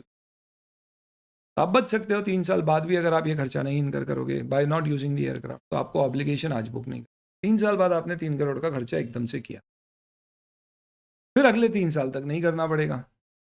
तो क्या मैं इसे इमीडिएटली पीआरएल में डाल दूं, क्योंकि ये तो एक तरह का मेंटेनेंस टेस्टिंग एक्सपेंस, ये एक non frequent non annual heavy maintenance expense है, इसकी भी कंपोनेंट अकाउंटिंग जैसी ट्रीटमेंट होगी। यानी आप 3 करोड़ को एयरक्राफ्ट की कॉस्ट में ऐड कर दो और इसको अगले 3 साल में डिप्रीशिएट। सही मायने में ये मेंटेनेंस कराने से आपको पिछले 3 साल फायदा नहीं मिला है, अगले 3 साल तक आप एयरक्राफ्ट को चला पाओगे, तो ये अगले 3 साल से रिलेटेड खर्चा है, डेफर होगा। डेफर्ड रेवेन्यू एक्सपेंस का फंडा होता नहीं है, आप इसे एसेट की कॉस्ट में ऐड कर सकते। इनफैक्ट अगर आपने जब एयरक्राफ्ट खरीदा था, समझो 100 करोड़ का खरीदा था, तो आप उस दिन भी ऐसा कर सकते थे कि 100 करोड़ में लेट से 3 करोड़ मेंटेनेंस की कॉस्ट है, assuming no zero inflation rate है। आप ये भी कर सकते थे कि 97 करोड़ के एयरक्राफ्ट को उसकी लाइफ पे डिप्रीशिएट करो और 3 करोड़ उस दिन अलग निकाल के 3 साल में डिप्रीशिएट कर दो, ये कह के कि जो नया एयरक्राफ्ट खरीदा है वो तो ऑलरेडी फिटनेस टेस्ट होके ही आया है, तो 3 साल तक फिटनेस नहीं कराना, क्योंकि वो खर्चा इसमें ऑलरेडी हो चुका है, कॉस्ट का पार्ट है। तो वो सेपरेट कर दिया, उसे 3 साल में फिर डिप्रीशिएट कर देंगे, फिर 3 साल बाद 3 करोड़ और ऐड होएगा, वो अगले 3। Right? This is the whole logic of your component accounting which you do. चलिए, देन कॉस्ट हो सकता है कैश में खरीदा हो तो कैश प्राइस जोड़ दीजिए, क्रेडिट में खरीदा है तो देखिए अगर क्रेडिट प्राइस और कैश प्राइस में कोई फर्क नहीं है तो कोई दिक्कत नहीं है, आपकी जो भी प्राइस है उसी पे एसेट रिकॉर्ड कर लो। लेकिन अगर कभी ऐसा है कि आपकी क्रेडिट प्राइस अलग है, बढ़ी हुई है, क्यों? क्योंकि हम क्रेडिट में बेचते हैं तो ज़्यादा पैसे चार्ज करते हैं, फिर डेफिनेटली जो कैश प्राइस है एसेट की कॉस्ट होगी और बचे हुए को ब्याज बुक किया। लीज पे एसेट लिया है तो इनिशियल रिकॉग्निशन 116, बाद में डेप्रिसिएशन इस इंडेक्स के अनुसार होगा। अगर कोई एसेट आपने एक्सचेंज में एक्वायर किया, व्हिच इज लाइक व्हाट, तो लेट्स से फॉर एग्जांपल मैंने मेरी मशीन देकर आपसे आपके इक्विपमेंट्स ले ली, तो इसमें इंडेक्स कहता है कि कॉस्ट प्रिंसिपल कहता है कि जो आपने दिया है उसकी कीमत आपकी कॉस्ट है। तो मैंने 100 रुपये देके ऐसे एसेट खरीदी तो मेरी कॉस्ट 100 रुपये। इसी तरह से मैंने अपनी मशीन देके आपसे इक्विपमेंट लिए हैं, तो इस मशीन को मार्केट में बेचता तो कितने रुपए मिलते, यानी इसकी फेयर वैल्यू क्या है, वो मेरी कॉस्ट है। तो मैं उस इक्विपमेंट को, इस मशीन को मार्केट में बेचने पे जो पैसा मिलता है उस पर रिकॉर्ड करूंगा, being my cost which is fair value of asset given up. और मैंने जो मशीन बेची है वो बहुत ही पुरानी मशीन है जिसकी फेयर वैल्यू इजीली निकाली नहीं जा सकती, क्योंकि आजकल ऐसी मशीन्स मिलती कम है। पर बदले में जो मैंने इक्विपमेंट लिया है वो ब्रांड न्यू इक्विपमेंट है जिसकी फेयर वैल्यू आसानी से मार्केट प्राइस निकाली जा सकती है। Which is just like, let's say for example मेरे पास मर्सिडीज़ की 20 साल पहले की एक मॉडल थी जो डिसकंटिन्यू हो चुकी है, जिसकी आज की फेयर वैल्यू निकालना बहुत मुश्किल है। मैंने वो देकर let's say for example company से आज एक नई टाटा नैनो खरीद ली, नैनो बहुत कम ही हो गया चलो, तो मैंने लेट्स से फॉर आज महिंद्रा थार खरीद ली नहीं, तो ऑब्वियस सी बात है कि वो पुरानी मर्सिडीज की फेयर वैल्यू इतनी एविडेंट नहीं होगी निकालना, because it is more of artifact, चलती है ऐसा नहीं है। तो इसलिए सीधी सी बात है कि जब आप असेट जो दे रहे हो उसकी कॉस्ट रिलायबली मेजरेबल नहीं है, तो जो असेट आपने लिया है उसकी फेयर वैल्यू को मान लीजिए असेट की कॉस्ट है, खत्म। तो रूल ये बन गया, fair value of asset given up unless fair value of asset acquired is more clearly evident. If that is more clearly evident then we will record the new asset acquired at fair value of its new asset acquired, और carrying amount of the existing asset, और ये जो हम record कर रहे हैं नई asset को, इसके डिफरेंस को पीआरएल में डाल देंगे।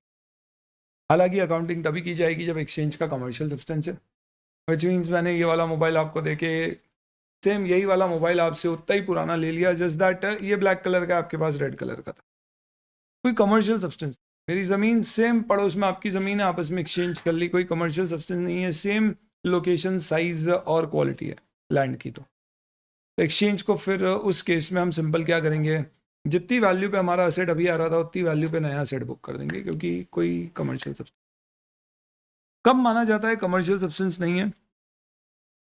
तो अगर आप ये प्रूव कर सको कि जो रिस्क, टाइमिंग और अमाउंट ऑफ कैश फ्लो जो असेट आपने ली है और जो दी है उसके अलग अलग हैं, या एंटिटी स्पेसिफिक वैल्यू जो असेट आपने दी है और जो आपको मिली है उसके कारण आपके बिजनेस की अलग अलग हो जाएगी, और इन दोनों का डिफरेंस सिग्निफिकेंट है, हल्का फुल्का नहीं है, तो मानना कमर्शियल सब्सटेंस। तो हो सकता है कि मैंने ये आपको दिया, आपसे लाल कलर का मोबाइल लिया, कोई बहुत ज़्यादा सिग्निफिकेंट डिफरेंस नहीं होगा वैल्यू में, हल्का फुल्का होगा। वाइट कलर की मेरी कार दे दी आपको, सेम मॉडल मेक की कार आपसे ले ली, वो आपने जो कार दी मुझे वो ब्लैक कलर की, हो सकता है इनकी वैल्यू में थोड़ा बहुत डिफरेंस, पर इसमें कोई कमर्शियल सब्सटेंस नहीं है तो कोई प्रॉफिट लॉस बुक नहीं होगा। जितनी मेरी कैरिंग अमाउंट है उस पर ही मैं नहीं एसेट बुक।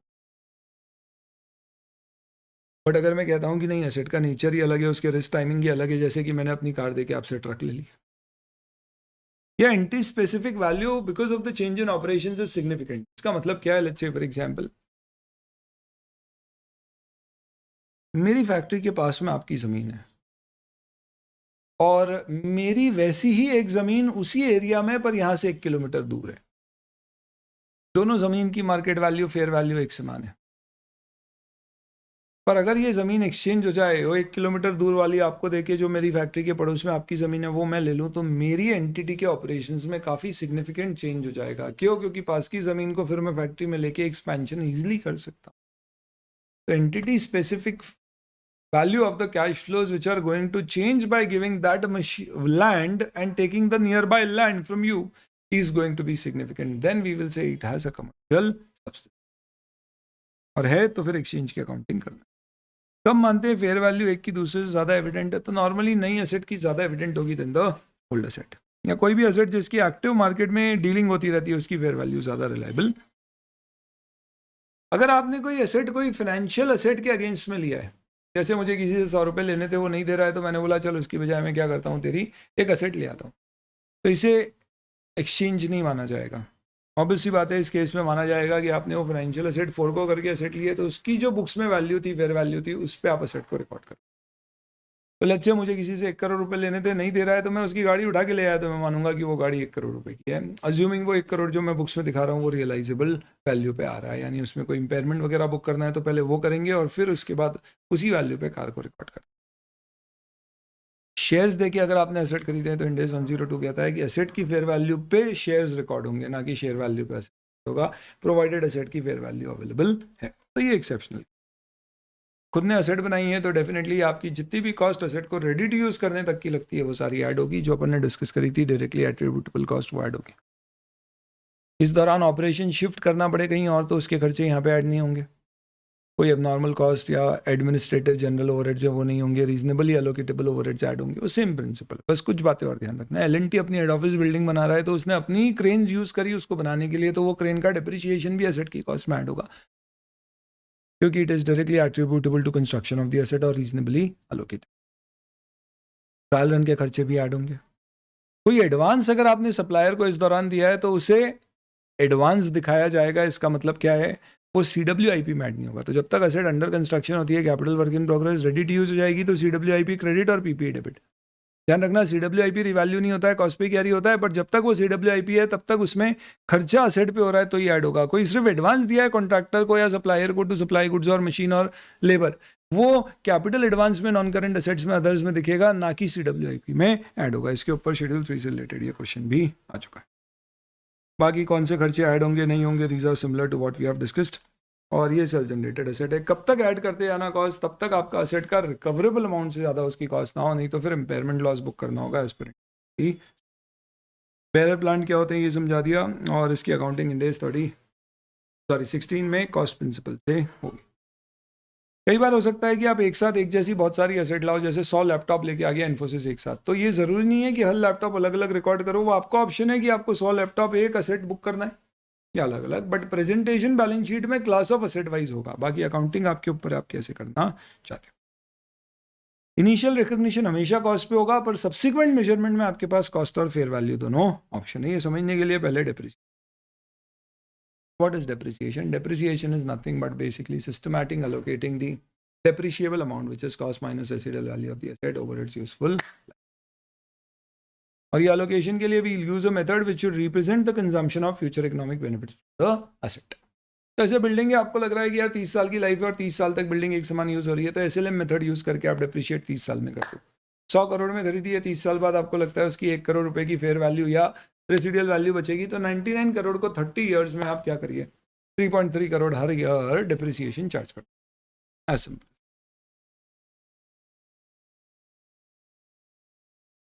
कई बार हो सकता है कि आपका डिप्रिसिएशन टाइम की जगह यूजेज के ऊपर डिपेंडेंट हो। मैंने एक कार खरीदी है टैक्सी चलाने के लिए, मुझे लगता है कि इससे मैं 1,00,000 किलोमीटर गाड़ियाँ रन करूँगा फिर इसे बेच दूंगा, तो आप इसकी लाइफ 1,00,000 किलोमीटर मान लीजिए, ना कि एन नंबर ऑफ ईयर्स। पर वहीं डायरेक्टर के लिए कार खरीदी है जो 5 साल यूज़ होगी फिर चेंज हो जाएगी, तो उसकी लाइफ 5 ईयर्स मान। इंडियंस कहता है हमें कोई प्रॉब्लम नहीं है लाइफ टाइम में आई या यूजेज में, हमें सिर्फ क्या है डिप्रिसिएशन चार्ज करना है, यानी एसेट की यूजफुल लाइफ में उसके डिप्रिशिएबल अमाउंट को एक सिस्टमाटिक बेसिस पे खर्चा बुक करना है। और ये डिप्रिसिएशन ऑब्वियस सी बात है पीआरएल में जाएगा, अनलेस ये एसेट कोई दूसरी एसेट बनाने में लग रही है तो फिर उस एसेट की कॉस्ट में ऐड हो जाएगा। डिप्रिसिएशन चार्ज करते सके अगर कोई कंपोनेंट है जिसकी लाइफ एसेट की लाइफ से सिग्निफिकेंटली डिफरेंट है तो उस कंपोनेंट को आप अलग से डिप्रिशिएट कर। पर अगर कंपोनेंट की लाइफ एसेट की लाइफ जैसी है या छोटी छोटी वैल्यू के कंपोनेंट है सिग्निफिकेंट वैल्यू के नहीं है, तो फिर आप उन सबको एसेट के साथ ही सिंपली डिप्रिशिएट कर सकते हो। तो let's first talk about the component accounting and then we'll come back to this. Any component which has material value and the consumption pattern method is different from the main asset with life different from the main asset should be depreciated over its own useful life. Truck खरीदी life 20 साल है, tyre की life 5 साल है, तो tyre अलग truck अलग, tyre 5 साल में डिप्रिशिएट, बची हुई ट्रक 20 साल में। बैलेंस शीट में एक ही एसेट दिखेगी ट्रक, सिर्फ डिप्री के कैलकुलेशन के लिए ये वर्किंग नोट बनेगा। पर अगर सिमिलर लाइफ है उसकी, तो ट्रक में हमने लेट्स से फॉर एग्जांपल उसकी बॉडी बनाई है पीछे, वो बॉडी की भी लाइफ कितनी है जितनी ट्रक की लाइफ है, तो फिर उसे आप ट्रक के साथ ही डिप्रिशिएट कर सकते हैं। प्रेजेंटेशन के लिए कंपोनेंट अकाउंटिंग इंपॉर्टेंट नहीं है, ये सिर्फ डिप्रिशिएशन के कंप्यूटेशन के लिए। इनसिग्निफिकेंट वैल्यू के एसेट्स को आप मेन एसेट के साथ क्लब करके उसी एसेट की लाइफ में डिप्रिशिएट कर सकते हैं। ऐसे ही कोई significant non recurring maintenance expense है, जैसे कि एयरक्राफ्ट में हमने देखा था फिटनेस टेस्ट 3 साल में 3 करोड़ का होगा, तो उस पर भी कंपोनेंट अकाउंटिंग के प्रिंसिपल्स लगेंगे। शेड्यूल 2 भी कहता है कंपोनेंट अकाउंटिंग यूज करना मैंडेटरी। चलिए, तो ये component account, then this is also component accounting. ध्यान रखना लैंड और बिल्डिंग सेपरेट एसेट्स हैं, तो उन्हें सेपरेटली डिप्रिशिएट करें। लैंड यूजुअली डिप्रिशिएट नहीं होगा, एसेट होगा। लैंड में आपने कोई बोरिंग किया या कोई वहाँ पे फेंसिंग करी है या कोई आपने सिस्टम बनाया है for the purpose of let's say sewage and all, जो आपको लगता है हर 5 साल में 10 साल में वापस बनाना होगा, तो उसकी कॉस्ट को आप डिप्रिशिएट कर दीजिए। जब से एसेट रेडी फॉर यूज हो तब से डिप्रिशिएट होगा, भले इनकम टैक्स में पुट टू यूज की डेट से होता हो। और यूजफुल लाइफ आप टाइम या यूजेज किसी भी बेसिस पे निकाल सकते हैं। ईयर्स और मंथ हो सकता है या फिर यूजेज बेस्ड हो सकता है।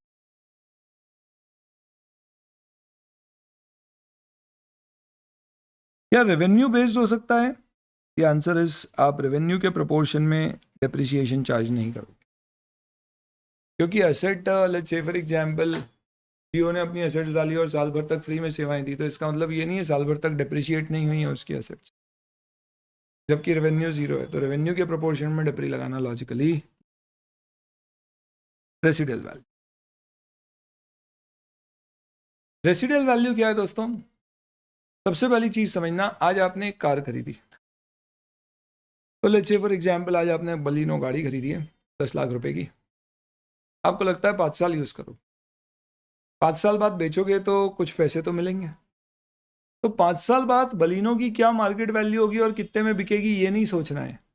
आज 5 साल पुरानी बलिनो कितने में बिकती है वो उसकी residual value. It is the current value of the asset of condition age size characteristics similar to that would have been at the end of its useful life, and that is the residual value which you have to consider today, क्योंकि cost आज लगी है, residual value भी उसी के proportion में आज देखी।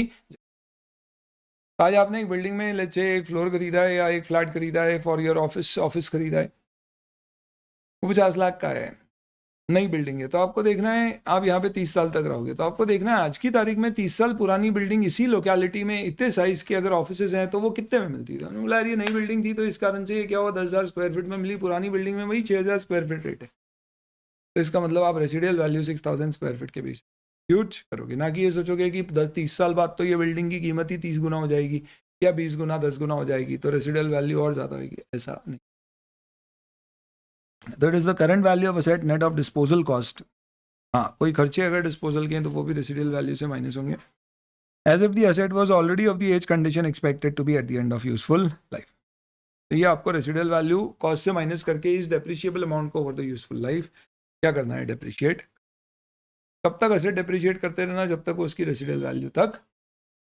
क्या रेसिडुअल वैल्यू एस्टिमेट चेंज होगा? ऑफ कोर्स, लाइफ और रेसिडुअल वैल्यू और मेथड हर साल रिव्यू करना कंपलसरी है, मैंडेटरी। ठीक है, ध्यान रखना फेयर वैल्यू किसी एसेट की मार्केट वैल्यू बढ़ रही है तो वो डिप्रिशिएट नहीं होगा, ऐसा नहीं है। और कोई एसेट को आप रिपेयर मेंटेन कर रहे हो तो इसका मतलब ये नहीं है कि वो डिप्रिशिएट नहीं। रिपेयर मेंटेनेंस के कारण एसेट यूज में आ रहा है, नहीं करोगे तो एसेट आज ठप हो जाएगा, उसकी पूरी यूजफुल लाइफ तक नहीं चलेगा। पर इसका मतलब ये नहीं है कि वो रिपेयर और मेंटेनेंस एसेट की लाइफ फॉर एवर हो रही है। It's just that it is for continue. भैया अपन अपनी मरम्मत कराते रहते हैं तो इसका मतलब ये नहीं है कि हम फॉर एवर लिव करेंगे या we will be immortals. It just means that to live our usual life also we have to get our maintenance. Method should be such. ये definition याद रखना, it reflects the pattern in which assets' future economic benefits are expected to be consumed by the entity. And it should be reviewed at least every financial year, and any change in method is to be treated as a change in estimate. ठीक है, कोई भी change अगर cost, residual value, useful life या method में होता है तो इसे प्रोस्पेक्टिवली बिना पिछले साल का डेप्री चेंज किया या रीस्टेटमेंट किया अकाउंट फॉर करना है मेथड चेंज। कब तक लगाना डिप्री? जब तक एसेट बेच ना दे या उसकी रेसिडुअल वैल्यू तक वो एसेट रिड्यूस होके आ। ये आपकी समरी है with respect to depreciation, component accounting. Derecognition, जब भी आप एसेट बेचोगे तो उसका जो भी प्रॉफिट और लॉस होगा वो पीओएल में चले जाएगा। 100 रुपए की एसेट डिप्रिशिएट होकर 10 पे हो गई, पर बेचा अपन ने 120 में, तो 110 का प्रॉफिट हुआ, पूरा 110 का पीओएल में जाएगा। कॉस्ट के ऊपर जो प्रॉफिट है वो भी पीओएल। रिवैल्यूएशन एक ऑप्शनल अप्रोच है। Class of asset wise revaluation होगा। अगर आपको करना है तो आप डिसाइड करो, तो आप ऐसा कर सकते हो कि लैंड रिवैल्यू करूंगा, बिल्डिंग करूंगा, प्लांट मशीन नहीं करूंगा, ओके। पर ऐसा नहीं कर सकते एक बिल्डिंग करूंगा एक नहीं करूंगा।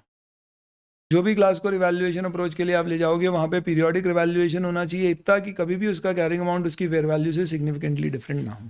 पर ऐसा फिक्स नहीं है कि हर साल या हर 3 साल में करना है। जब भी आप रिवैल्यूएशन करेंगे तो फेयर वैल्यू यानी कि उस एसेट को आज बेचेंगे तो कितना पैसा मिलेगा, नेट सेलिंग कॉस्ट नहीं सेलिंग प्राइस, उतने पे एग्जिट प्राइस पे रिकॉर्ड। रिवैल्यूएशन में गेन होता है तो वो ओसीआई एनआर में गेन बुक होकर रिवैल्यूएशन रिजर्व में दिखेगा बैलेंस शीट में। लॉस बुक होता है तो सीधे पीओएल में जाएगा पहली बार। अगर पहली बार आपने रिवैल्यूएशन नहीं किया, दूसरी बार कर रहे हो, दूसरी बार में कोई अगर गेन आए तो पहली बार अगर लॉस बुक हुआ था पीआरएल में गया था तो उतना गेन पीआरएल में चले जाएगा। पर पहली बार गेन बुक हुआ था और ओसीआई एनआर में गया था और अब लॉस बुक हो रहा है तो जितना आपके पास रिवैल्यूएशन रिजर्व है उतना आप ओसीआई एनआर में डेबिट करके रिवैल्यूएशन रिजर्व से सेट ऑफ। यानी first time gain OCI NR, revaluation reserve, loss PR. Subsequent gain or loss will depend on what was the accounting done prior in previous year. तो subsequent gain है तो वो OCI NR के through reserve में जाएगा, unless पहले कोई loss PRL में डेबिट हुआ था तो उस एक्सटेंट तक वो पीआरएल में क्रेडिट होगा। एक्सेस गेन है तो ओसीआई एनआर के थ्रू रिवैल्यूएशन रिजर्व। लॉस आया है तो अगर आपके पास रिवैल्यूएशन रिजर्व का बैलेंस है तो ओसीआई एनआर के थ्रू रिवैल्यूएशन रिजर्व से आप सेट ऑफ करेंगे, अदरवाइज सीधे पीआरएल में डाल देंगे। ध्यान रखना, रिवैल्यूएशन की चॉइस एक अकाउंटिंग पॉलिसी की चॉइस है। कॉस्ट रिवैल्यूएशन अप्रोच में आते हैं तो प्रोस्पेक्टिव है, पर पहले रिवैल्यूएशन था और आप कॉस्ट पे जा रहे हो, चेंज इन पॉलिसी तो retrospective. Similar class of assets group characteristics वालों के लिए फॉलो किया जाएगा, कंप्लीट को करेंगे फिर वैल्यू पे करेंगे। ध्यान रखना, हर एसेट का रिवैल्यूएशन गेन लॉस अलग से निकालना है, एक का गेन दूसरे के लॉस से सेट ऑफ। रिवैल्यूड अमाउंट पे डेप्री चार्ज होगा, वही पीआरएल में जाएगा। और जब आप एसेट बेचोगे तो क्या होगा? सीधी सी बात है कि अगर आपके पास रिवैल्यूएशन रिजर्व नहीं है तो सेल पे जो भी प्रॉफिट लॉस आया पीआरएल में डाल। पर अगर आपके पास रिवैल्यूएशन रिजर्व का बैलेंस है तो to the extent of that balance जो लॉस हुआ है उसे ओसीआई एनआर में डेबिट करके रिवैल्यूएशन रिजर्व से सेट ऑफ करना, और एक्सेस लॉस है तो पीआरएल में डेबिट। अगर कोई asset held for sale classify हुआ है तो फिर 105 में जाएगा, फिर उसका फर्दर रिवैल्यूएशन बंद हो जाएगा। अभी तक का रिवैल्यूएशन रिजर्व में पड़ा रहेगा। जब 105 में उसे बेचेंगे तो लॉस हुआ तो रिजर्व से सेट ऑफ होगा, और अगर लॉस नहीं हुआ तो फिर जो रिवैल्यूएशन रिजर्व का बैलेंस है, क्योंकि वो रिजर्व ओसीआई एनआर है इसलिए रिक्लासीफाई नहीं होता है, उसे रिजर्व्स में ट्रांसफर कर दिया। फ्रीक्वेंसी मैंने बताया कि फेयर वैल्यू और कैरिंग अमाउंट में ज़्यादा डिफरेंस नहीं हो। ये जर्नल एंट्रीज दी हुई है, आप कैसे करेंगे? अब इसमें 2 अप्रोच होती है। मतलब ऐसा है, एक आपकी एसेट है जिसकी कॉस्ट थी 100 रुपये, इस पर अभी तक एक्यूमुलेटेड डिप्रिसिएशन लग चुका है 30, इसका कैरिंग अमाउंट है 70। लेट्स से आज इसकी आप फेयर वैल्यू निकालते हो तो वो 105 आती है, इतनी पुरानी एसेट। तो आपके पास 2 तरीके हैं एंट्रीज चार्ज करने के, बुक करने। पहला तरीका है जिसमें आप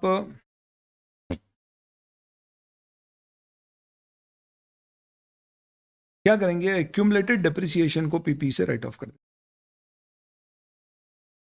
तो आपका एक्यूमुलेटेड डेप्रिसिएशन जितना भी है उसको आप पीपी से राइट ऑफ कर दो, क्योंकि एक्यूमुलेटेड डेप्री अलग से बुक हो रहा है तो इसका मतलब पीपी 100 पे आ रहा होगा। ये एंट्री करने के बाद अब पीपी 70 पे आ जाएगा।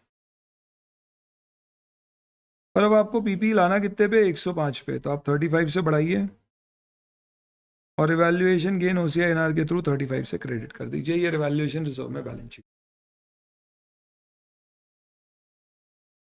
दूसरा तरीका है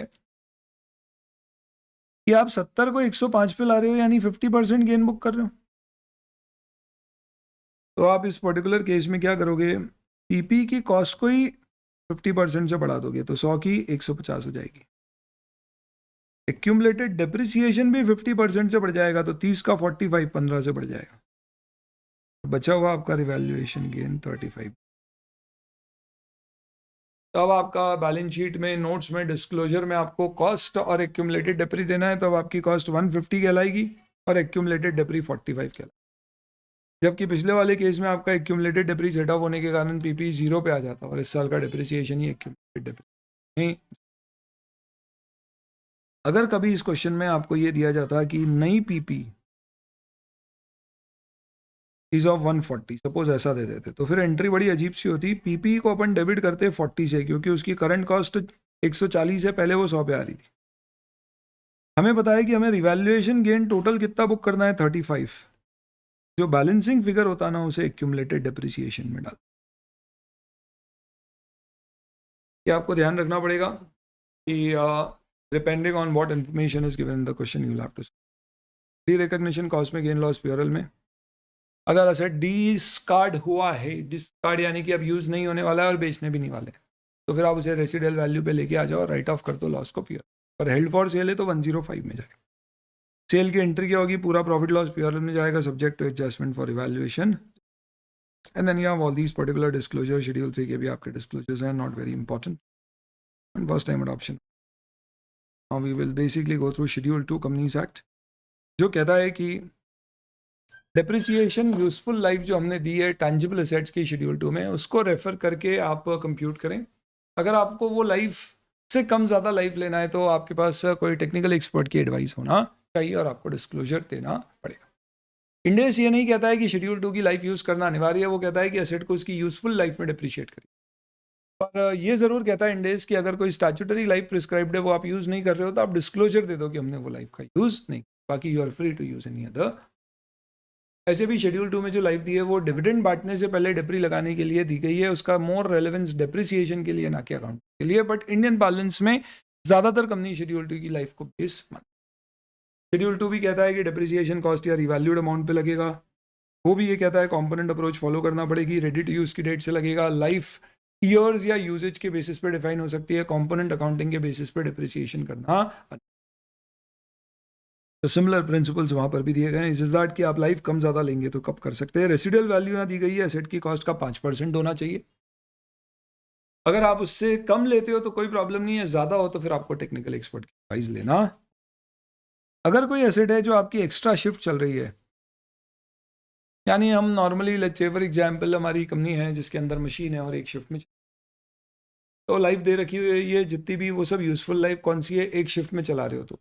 हालांकि कुछ एसेट्स पे ये शिफ्ट वाइज कॉन्सेप्ट नहीं लगता है, जिसमें NED लिखा होता है, नो एक्स्ट्रा शिफ्ट डेप्रिसिएशन। जैसे बिल्डिंग एक शिफ्ट या 3 शिफ्ट नहीं चलती है, वो हमेशा खड़ी रहती है। तो जिनमें एक्स्ट्रा शिफ्ट डेप्री का कंसेप्ट है वहां पे अगर आपकी मशीन पे लाइफ दी हुई है 10 साल, आपने machine let's say for example खरीदी 1 करोड़ पे, रेसिडुअल वैल्यू ऑफ 0 मानते हो, 10 साल की लाइफ है, 10 लाख हर साल डिप्रिशिएट करते हो, SLM मेथड। पर सपोज कहा गया है कि इस पे एक्स्ट्रा शिफ्ट डिप्रिसिएशन लगाना है। अब इस साल आपने मशीन पूरे साल डबल शिफ्ट चलाई, स्टैंडर्ड कहता है जितने समय डबल शिफ्ट चलाई उतने समय का 50% डिप्री और बढ़ा देना। और अगर ट्रिपल शिफ्ट चली 24 घंटे तो जितना डिप्री लगा है सिंगल शिफ्ट का उतना और लगा देना। अगर 6 महीने डबल चली और 6 महीने ट्रिपल, तो 6 महीने सिंगल शिफ्ट का डिप्री निकाल लो 5 लाख, और उसका 50% और 2.5 लाख और लगा। अगले 6 महीने का 5 लाख, ट्रिपल शिफ्ट चली तो 5 लाख और लगा, तो टोटल आपका डिप्रिसिएशन कितना हो जाएगा, 17 लाख 50। 10 लाख साल का और 7.5 लाख एक्स्ट्रा शिफ्ट किया, 2.5 लाख प्लस 5। हालांकि अगर आपका कंटिन्यूस प्रोसेस प्लांट है, यानी ऐसा प्लांट जो बाय डिज़ाइन 24/7 चलता है, जैसे आयरन स्टील मिल्स में होता है, लोहे को पिघलाया जाता है, तो आपका बॉयलर ऐसा नहीं होता आज चालू किया फिर संडे बंद होगा। ये साल में 350 दिन चलता है, फिर 15 दिन पूरी फैक्ट्री बंद रहती है। वो डिज़ाइन ही ऐसा है कि आप उसको बंद चालू नहीं कर सकते। तो वैसे केसेस में फिर अलग रेट्स ऑफ डेप्री या यूजफुल लाइफ दी जाती है, वो फॉलो होते हैं वहाँ एक्स्ट्रा शिफ्ट डेप्रिसिएशन का कॉन्सेप्ट। इसके ऊपर पूरा गाइडेंस नोट है, बट ये ब्रीफ ऑडिट के आपके सिलेबस में कवर्ड है, वहाँ पे भी इसका क्वेश्चन आ सकता है, एफआर में भी आ सकता है। This is all with respect to your index 16 important questions we will take rightly in the question answers discussion. So lengthy standard, but yes, once you have done this particular standard, it will be a lot of advantage for you, because इसके basis पे index 38 intangible assets जब आप देखोगे तो ज़्यादा कुछ नहीं होगा, सिमिलर प्रिंसिपल्स है। इस दैट वहाँ पे डेफिनेशन पूरी अलग से समझना पड़ेगी, क्योंकि we are talking about intangible. वो क्या है जिसे आप देख नहीं सकते, छू नहीं सकते, सिर्फ महसूस कर सकते हैं, इंटैंजिबल एसेट। बचपने में पढ़ाई गई हमारी definition, which is not really true, because India is 38 has something else to talk about intangible assets. Accounting point of view से quite similar to PP, but definition obviously very very different. आप इसको समझो पहले conceptually. Intangible asset एक ऐसी asset है, यानी कि बैलेंस शीट में एसेट दिख रही है, इसका मतलब वो कंडीशन की आपका future economic benefit probable to flow to the enterprise with control और मेजरेबल कॉस्ट वाली कंडीशन फुलफिल होना चाहिए, तभी रिकग्नाइज होगा वो इंटैंजिबल एसेट या एसेट। प्लस इंटैंजिबल है यानी फिजिकल सब्सटेंस उसका नहीं है, या है तो भी इममटीरियल है। Assets like let's say website, software, even licences which may have a paper form, but that is not what is giving the value to the asset.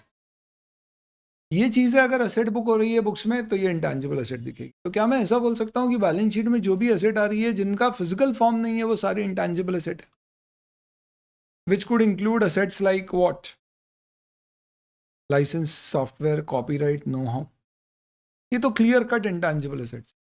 What about assets like no compete fees की कोई compensation price पे करी है, जिससे competitor के साथ agreement हुआ है कि वो 5 साल तक हमारे एरिया में कॉम्पीट नहीं करेगा, विच इज लीगली ओके, क्या ये इंटैंजिबल एसेट होगा?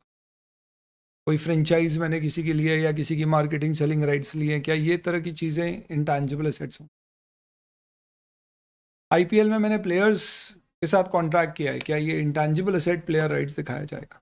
मूवीज़ मैंने प्रोड्यूस करी है खुद से बेचने के लिए, क्या ये मेरी इन्वेंट्री है या इंटैंजिबल एसेट है? Because movie has no physical substance, right? It just has recorded and stored in a medium, but it is intangible. Deferred revenue expense अगर एसेट बुक होंगे तो ये भी इंटैंजिबल है, क्योंकि फिजिकल सब्सटेंस नहीं है। Same with preliminary expense deferred और लीज की इनिशियल डायरेक्ट कॉस्ट डिफर हुई है। तो what I would do with respect to all these particular assets, in fact deferred tax asset भी देखा जाए तो उसका कोई फिजिकल सब्सटेंस नहीं, बट डेफिनेटली वो दूसरे इंडेस में जो चीज़ें कवर होगी वो यहाँ पे कवर नहीं होंगी। तो सबसे पहले आप इस इंडेस में ये समझ लो कि क्या चीज़ें इस इंडेस से बाहर है और अंदर है, और उसके बेसिस पे क्लियरली अपन ये समझ पाएंगे कि इस इंडेस में क्या चीज़ें हमको पढ़ना है और क्या। First and foremost, please understand the standard applies to deferred revenue expense, preliminary startup expense, rights of motion picture film, franchisee, market rights, ये सब पे स्टैंडर्ड लगता है, और इनकी अकाउंटिंग क्या है वो डिस्कस करते हैं। बट मिनरल ओर्स, माइंस का एक्सट्रैक्शन, माइंस क्वेरीज की राइट्स, फाइनेंशियल इंस्ट्रूमेंट जितने भी आपके होते हैं, जिसे देखा जाए तो कैश भी एक तरह का इंटैंजिबल एसेट हो सकता है, क्योंकि फिजिकल फॉर्म तो नेग्लिजिबल है पेपर का। It is the promise which gives the right. Demat के शेयर्स अपने आप में देखा जाए तो फिजिकल फॉर्म नहीं है, तो क्या इंटैंजिबल एसेट है? नहीं, ये फाइनेंशियल एसेट्स हैं। तो financial assets are obviously not covered in this particular standard. और जब भी कोई दूसरा इंडेस लगेगा, जैसे कि लीज या शेयर बेस्ड पेमेंट, तो लीज की जो आपकी डेफर्ड कॉस्ट है, या इंडेस 2 अगर आप ट्रेडिंग कर रहे हो सॉफ्टवेयर में, या डेफर्ड टैक्स एसेट है, या एसेट एक बार हेल्ड फॉर सेल हो जाए, तो फिर उसके रिस्पेक्टिव स्टैंडर्ड उस पर लगना शुरू हो जाएंगे। हैविंग सेड दिस, एक चीज़ ध्यान रखना, डिफर्ड रेवेन्यू एक्सपेंस या प्रिलिमिनरी एक्सपेंस अब असेट बुक नहीं हो सकते, क्योंकि इस पर कंट्रोल की कंडीशन सेटिस्फाई नहीं होती है, तो इसको इमीडिएटली पीआरएल में चार्ज करना पड़ता है। All your startup cost of preliminary expense and any deferred revenue expense like heavy advertisement fees, training fees to the employees, stuff like that. क्यों? वो डेफिनेशन से समझ में आए। दोस्तों, इंटैंजिबल एसेट एक आइडेंटिफाइबल नॉन मॉनिटरी एसेट है जिसका फिजिकल सब्सटेंस नहीं है। तो 4 बातें हैं। सबसे पहले आइडेंटिफाइबल, ऐसी एसेट जिसे आप देख छू नहीं सकते, वो सिर्फ गुडविल होती है। गुडविल आइडेंटिफाइबल नहीं होती है, फिर भी एसेट होती है। Business combination Ind AS 103 specifically उस पर लगता है। इसलिए गुडविल के अलावा कोई भी इंटेंजिबल एसेट है उसे आप देख पाओगे, कुछ केस में छू भी पाओगे, जैसे लाइसेंस। तो डेफिनेशन क्या है? डेफिनेशन ये नहीं है, डेफिनेशन है आइडेंटिफाइबल होना चाहिए। आइडेंटिफाइबल कब मानते हैं? मेरे एम्प्लॉयज़ बहुत मोटिवेटेड है, पर ये कोई आइडेंटिफाइबल एसेट नहीं है। क्यों? क्योंकि मैं अपने एम्प्लॉयज़ को किसी कॉन्ट्रैक्ट से रोक नहीं सकता, ना ही मैं उसे बेच सकता हूं कि ये ले मेरा एम्प्लॉय इतने रुपए देते मुझे। तो अगर मैं कोई कॉन्ट्रैक्ट करके किसी एम्प्लॉय को रोक सकूं, जैसे IPL में प्लेयर को, तो फिर वो मेरे लिए एक आइडेंटिफाइबल एसेट है। The definition is asset is regarded as identifiable if it is separable from the entity, whether individually or with any other asset or contract, या फिर it arises from a legal or contractual. मेरे customers, मेरे student बहुत loyal है, they are always with me, but I don't have any control over that. But अगर अपन students के साथ एक कॉन्ट्रैक्चुअल एग्रीमेंट कर लें कि भैया स्टूडेंट्स, हम तुम्हारा डेटाबेस ले रहे हैं और तुम्हारा डेटाबेस अगर जरूरत पड़ी तो हम किसी और को बेच सकते हैं, हो सकता है फिर ये जो कस्टमर लिस्ट अपन क्रिएट कर रहे हैं, ये मेरा एक क्या हो जाए, this can become asset because it is arise from a contract. अब इसी बात है, ऐसा कौन करेगा? मे भी कोई एड एजेंसीज या इस तरह की चीजें लोग कंटिटीज कर सकते हैं। सिमिलरली अगर आप ये प्रूव कर सकते हो कि इसे बेचा जा सकता है, तो भी अपने आप में ये अपने आप में आइडेंटिफाइबल एसेट हो सकता है। तो मैं डेफिनेटली इस कस्टमर लिस्ट को किसी और को बेच के पैसे कमा सकता हूं, यानी ये सेपरेबल है, हेंस ये आइडेंटिफाइबल एसेट बुक किया जा सकता है। तो इस तरह से आपको देखना है, अगर आइडेंटिफाइबिलिटी की कंडीशन मीट हो रही है तो उस केस में वो इंटेंजिबल एसेट हो सकता है। नेक्स्ट, अच्छा ध्यान रखना, ब्रांड आइडेंटिफाइबल होती है पर गुडविल नहीं, क्योंकि ब्रांड आप अलग से बेच भी सकते हो, आप लीगल कॉन्ट्रैक्चुअल राइट से ब्रांड खरीद भी सकते हो, पर गुडविल क्या है? Goodwill something which is not identifiable but it is still in set, this is nothing but the excess of purchase consideration over the value of all the identifiable net assets which have acquired in a business combination. Non monetary, कोई भी monetary asset intangible asset नहीं है, वो normally financial instrument या financial asset होगी। Monetary asset यानी जिसमें fixed या डिटरमाइंड सम्स ऑफ मनी आपको मिल रहे हैं, जैसे cash, bank balance, bond, redeemable है, तो ये सब monetary assets. Prepaid expense monetary asset नहीं है, क्योंकि आपको fixed determined sums of money नहीं मिलने वाले हैं, सर्विस मिलने वाली या गुड्स मिलने वाले। तो advance to supplier monetary asset.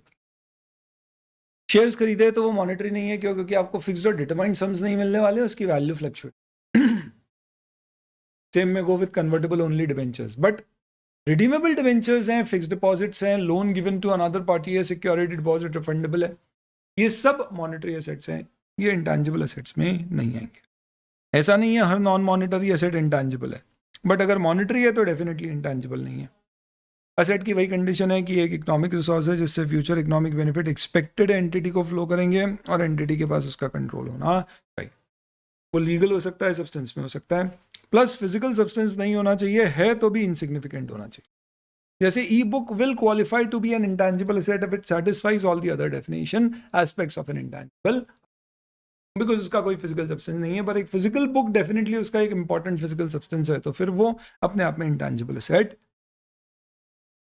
आप कब रिकॉर्ड करोगे इंटेंजिबल एसेट को अपनी बुक्स में? जब आपको लगता है उससे फ्यूचर इकोनॉमिक बेनिफिट्स आपको फ्लो करेंगे और कॉस्ट रिलायबली मेजरेबल है। सेम रिकॉग्निशन कंडीशन है जैसी पीपी में थी, क्योंकि प्रिलिमिनरी एक्सपेंस और डिफर्ड रेवेन्यू एक्सपेंस में there is no control over the customers और entity which you have created. As such आपको कोई कंट्रोल नहीं है कि आप कस्टमर जिसके ऊपर आपने हेवी एडवर्टाइजमेंट खर्चा किया है उसको फोर्स कर सको कि भैया तूने मेरा ऐड देखा तो प्रोडक्ट खरीद, ऐसा थोड़ा ना होगा। तो इसका मतलब क्या हुआ कि आपका उसके ऊपर कंट्रोल नहीं है, कंट्रोल नहीं है तो इसका मतलब आपकी एसेट, तो इन सबको खर्चा बुक करना होगा। ध्यान रखना, प्रीपेड और डिफर्ड में एक बेसिक फर्क होता है एस्टिमेट्स का।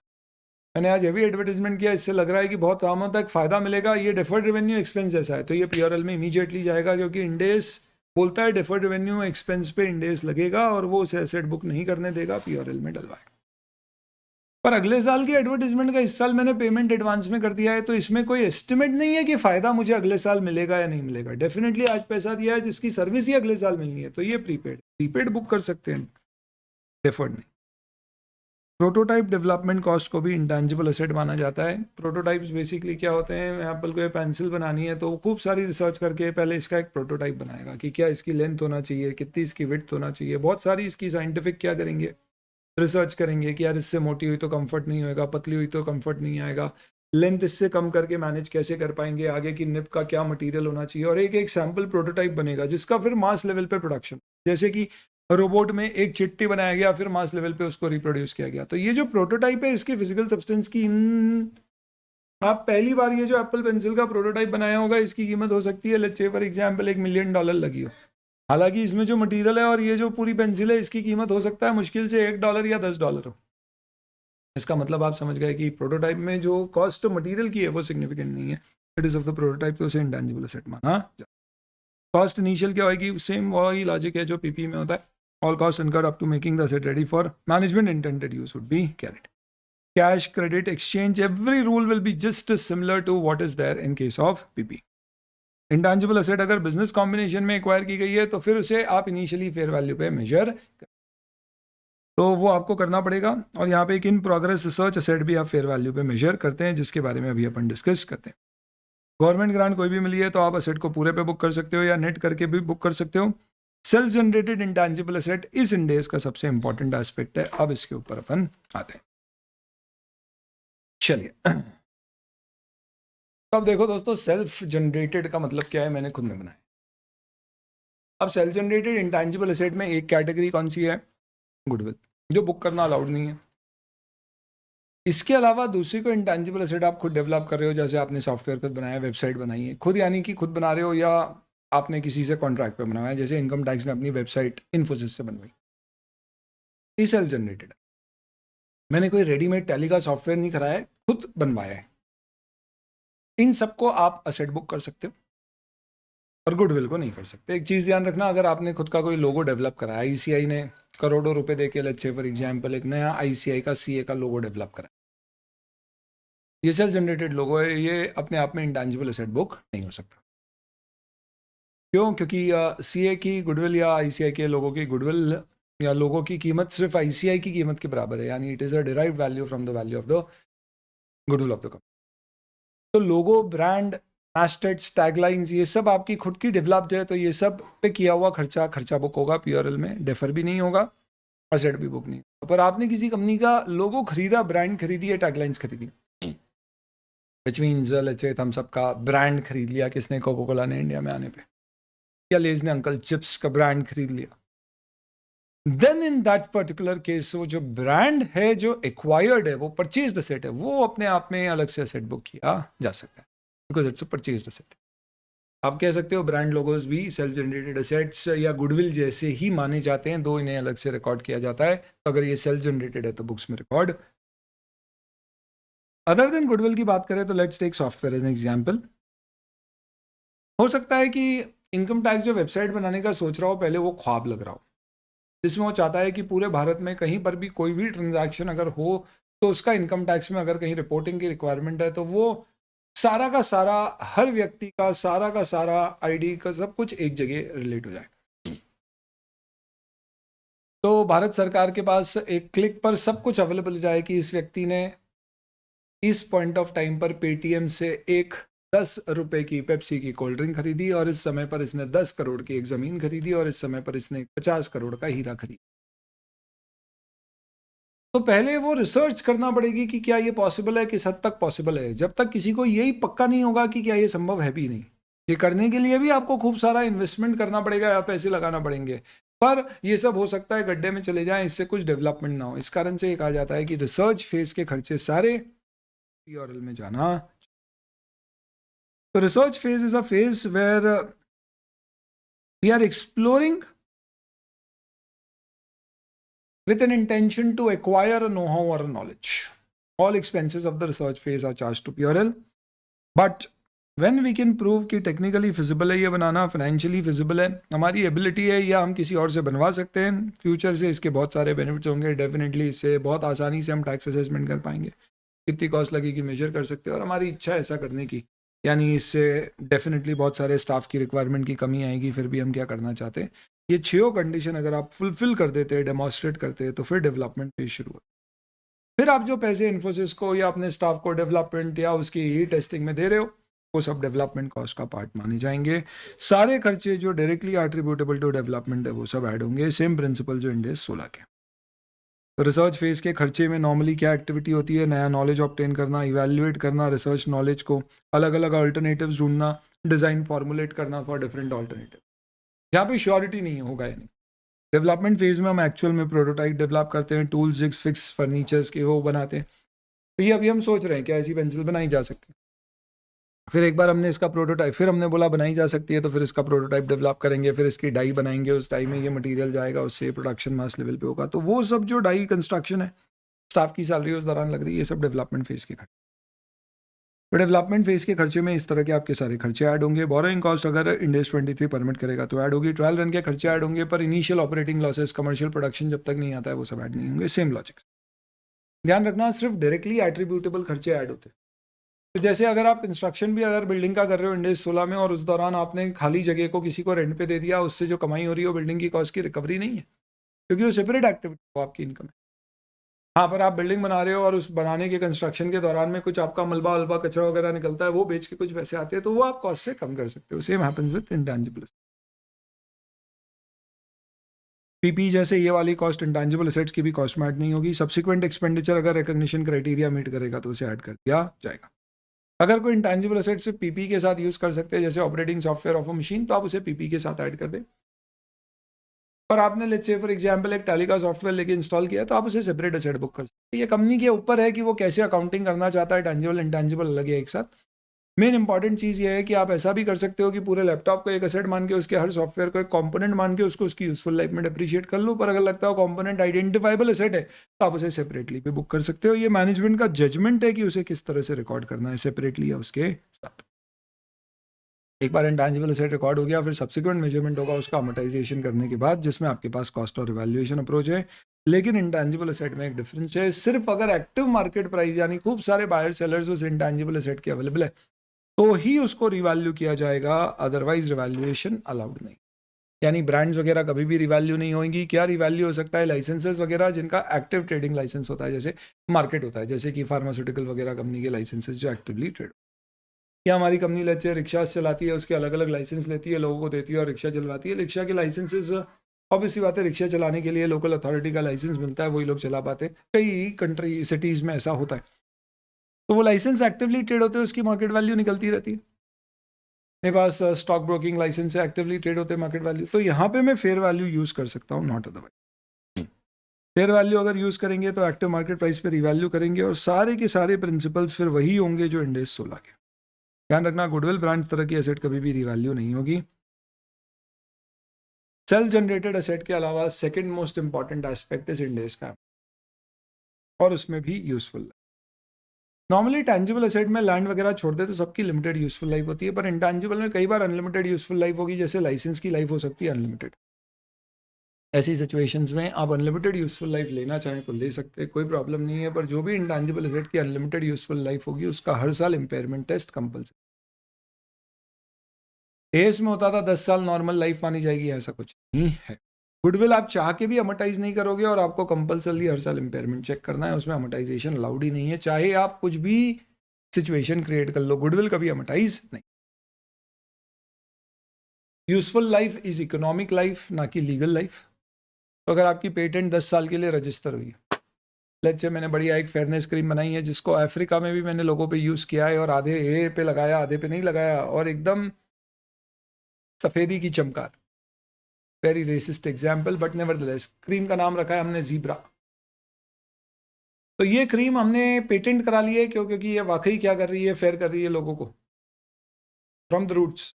10 साल का पेटेंट मिला है मुझे इसके लिए, पर मुझे लगता है 5 साल तक ही यूज़ आएगी, उसके बाद में कोई ना कोई कॉपीड प्रोडक्ट्स बन जाएंगे। क्या मुझे लगता है 5 साल बाद मैं इसे बेच दूंगा, तो आप इसकी यूजफुल लाइफ 5 साल ही मानेंगे। Normally economic life legal life से ज़्यादा। तो क्या कहा गया, इंटेंजिबल एसेट की लाइफ फाइनाइट और इनडेफिनिट दोनों हो सकती है। फाइनाइट लाइफ अगर है तो यूजफुल लाइफ वो होगी जिसपे एंटिटी एक्सपेक्ट करती है यूज़ करना और उससे बेनिफिट जनरेट करना। नॉर्मली ये इसकी इकोनॉमिक लाइफ के बराबर होगी, पर कॉन्ट्रैक्चुअल लीगल लाइफ से ज़्यादा नहीं होगी। आप इसे टाइम या यूजेज दोनों के अनुसार डिफाइन कर सकते हैं। किसी भी केस में लीगल लाइफ कॉन्ट्रैक्चुअल लाइफ से ज़्यादा मत लीजिए। क्या रिन्यूअल लाइफ कंसिडर करना है? अगर आप श्योर हो रिन्यूअल होगा ही होगा, क्यों? क्योंकि बहुत ही सस्ते में रिन्यूअल का ऑप्शन मिल रहा है आपको, तो आप कंसिडर करेंगे, नहीं तो नहीं करेंगे। इंटेंजिबल एसेट्स बिजनेस कॉम्बिनेशन में रीएक्वायर्ड राइट्स है, तो फिर उसकी रिन्यूअल लाइफ इग्नोर करते हैं, ये 103। यूजफुल लाइफ डिपेंड करती है इन सारे फैक्टर्स के ऊपर, थोड़ा सा थियोरेटिकल डिस्कशन है। And then indefinite life. जब आपको लग रहा है जैसे कि स्टॉक मेंबरशिप के लाइसेंस लेते हैं तो इनफाइनाइट लाइफ होती है, फ्रेंचाइजी आईपीएल की लोगे तो इनफाइनाइट लाइफ है। तो इस केस में आपको लगता है कि अगर इसकी इकोनॉमिक लाइफ भी इनफाइनाइट है तो कोई दिक्कत नहीं है, ऐसे में आप इसे अमोर्टाइज नहीं पर हर साल इम्पेयरमेंट के लिए टेस्ट करोगे और डिस्कस करना है नोट्स में आपको कि क्यों आपने इसकी इंडेफिनिट लाइफ मानी। कभी भी लाइफ चेंज होगी तो उसका प्रोस्पेक्टिव इफेक्ट दे दीजिएगा। गुडविल हर साल इम्पेयरमेंट चेक होगी, अमोर्टाइजेशन नहीं। नॉर्मली इंटेंजिबल एसेट का फिजिकल सब्सटेंस नहीं है तो रेसिडुअल वैल्यू 0 होना चाहिए, पर कुछ केसेस में हो सकती है जब आपका बाइंडिंग अग्रीमेंट है, जैसे कि डिज्नी का एक अग्रीमेंट है कि वो जितनी भी मूवीज़ बनाता है वो सारी की सारी movies let's say Disney Hotstar को अपनी सब्सिडरी को बेच देता है after let's say 2 years at 10% of the cost. तो एक बाइंडिंग अग्रीमेंट है इनके बीच में, तो हम बोल सकते हैं कि यहाँ पे रेसिडुअल वैल्यू हमारी मूवीज़ की इंटेंजिबल एसेट्स की कंसिडर की जा सकती है। या फिर आपको लगता है एक्टिव मार्केट है, मेरा बाइंडिंग अग्रीमेंट नहीं है पर मुझे मालूम है मेरी सारी मूवीज़ में बेचने जाऊंगा तो बहुत सारे OTT प्लेयर्स या दूसरे ऑपरेटर्स है जो मूवीज़ खरीद लेंगे, तो आपको फिर ये मानना है कि मेरी एसेट की यूजफुल लाइफ खत्म होने पे क्या वो मार्केट रहेगा और क्या लगता है क्या रेसिडुअल वैल्यू होगी। ये दो ही केस में रेसिडुअल वैल्यू कंसिडर की जा सकती है, अदरवाइज आप रेसिडुअल वैल्यू 0 मान के अमोर्टाइजेशन निकालेंगे। कोई भी चेंज इन रेसिडुअल वैल्यू हुआ प्रोस्पेक्टिवली अकाउंट फॉर होगा। मेथड भी कोई भी यूज़ हो सकता है, usage based, life based, normally SLM use होता है। रेवेन्यू बेस यहाँ पर भी अलाउड नहीं होगा जब तक आपकी असेट की लाइफ का यूजेज पैटर्न ही रेवेन्यू डिपेंडेंट है। जैसे सरकार ने आपको पेटेंट दी है गोरी क्रीम में आप बेच सकते हो जब तक आपकी टोटल सेल 5 करोड़ नहीं होती है, तो यहाँ पे डेफिनेटली रेवेन्यू से ही मेरी लाइफ लिंक्ड है, तो आप रेवेन्यू प्रोपोर्शन यूज़ करेंगे, अदरवाइज रेवेन्यू प्रोपोर्शन नहीं होगा। ध्यान रखना शेड्यूल 2 में कोई useful life of intangible assets नहीं। इम्पेयरमेंट चेक इंड AS 36 के अनुसार होगा, लेकिन 3 इंटेंजिबल एसेट्स का इम्पेयरमेंट चेक मैंडेटरी है हर साल करना। एक गुडविल जो बिजनेस कॉम्बिनेशन में ही, दूसरी कोई इंटेंजिबल एसेट जिसकी इंडेफिनिट यूजफुल लाइफ लिया आपने, तीसरी अगर कोई इंटेंजिबल एसेट को आप यूजेज बेसिस पे डिप्रिशिएट करते हो और अभी तक वो पुट टू यूज नहीं हुई है इसलिए अमोर्टाइज नहीं हुई है तो उसका एक बार इम्पेयरमेंट टेस्ट कर। जब से अमोर्टाइज होना शुरू हो जाएगा तो फिर इम्पेयरमेंट टेस्ट सिर्फ इंडिकेटर इंड AS 36 में होंगे तो होगा, अदरवाइज जब भी बेचोगे तो अकाउंटिंग बिल्कुल वैसी होगी जैसी अपन ने PP में डिस्कस करी थी, no difference. And service concession arrangements is Ind AS 115 related discussion. Disclosures not very critical for your exams, और इसी के साथ आपका इंटेंजिबल एसेट्स एग्जाम में इंटेंजिबल एसेट से रिलेटेड क्वेश्चन अमोर्टाइजेशन या रिसर्च फेज, ये दो सबसे ज़्यादा पॉपुलर है। एक और चीज़ ध्यान रखना, whether it is Ind AS 16 और 38, सेल्फ जनरेटेड या सेल्फ कंस्ट्रक्टेड एसेट कभी भी उसके रिकवरेबल अमाउंट से ऊपर नहीं जाएगा। आप एक मूवी बना रहे हो और उसमें लेट्स से संजय दत्त को लेके बना रहे थे, बीच में जेल चले गए, फिर वापस आए, फिर चले गए, तो हमारी मूवी बनाने की कॉस्ट बहुत हो गई और 50 करोड़ पार हो गई और हमें नहीं लगता 40 करोड़ से ज़्यादा रेवेन्यू कमा पाएगी।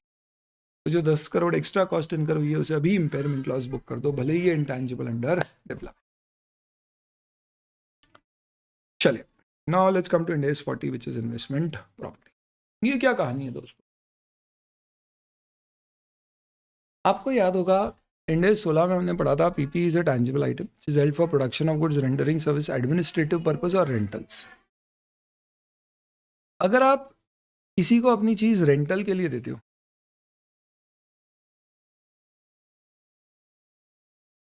तो वो आपकी PP है या investment property under Ind AS 40।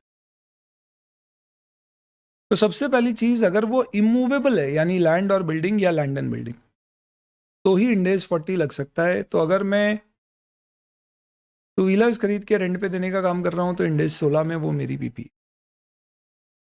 और अगर मेरे पास बिल्डिंग्स है जिसको मैं रेंट पे देता हूं तो हो सकता है वो PP हो सकता है वो इन्वेस्टमेंट प्रॉपर्टी। एक बेसिक चीज समझ लेना कि आप उसे इन्वेस्टमेंट प्रॉपर्टी मानो या PP, बहुत ज्यादा अकाउंटिंग में डिफरेंस नहीं है। क्यों? क्योंकि initial recognition, subsequent measurement, D recognition, सबके प्रिंसिपल्स एक समान है। सिवाय मेजर डिफरेंस अगर है तो वो ये है कि इन्वेस्टमेंट प्रॉपर्टी में रिवैल्यूएशन मॉडल अलाउड ही नहीं है जो कि PP में अलाउड है, और ये कार्विन है क्योंकि IFRS में रिवैल्यूएशन भी PP इन्वेस्टमेंट प्रॉपर्टी में ऑप्शनल अलाउड होता है, पर इंडिया में अलाउड ही नहीं है। और इंडिया में इन्वेस्टमेंट प्रॉपर्टी की फेयर वैल्यू के डिस्क्लोजर्स देना मैंडेटरी, PP में फेयर वैल्यू डिस्क्लोज करना मैंडेटरी नहीं। इसके अलावा एक रिक्लासिफिकेशन का डिस्कशन है कि इन्वेस्टमेंट प्रॉपर्टी PP या वाइस वर्सा हुआ तो क्या होगा, जो इस इंड AS में किया है। तो अकाउंटिंग पर्सपेक्टिव से बहुत ज्यादा फर्क नहीं है, it is more of presentation as investment property और giving related disclosures which are significantly different between PP and investment. Otherwise, accounting is similar except revaluation model is not permitted in investment property.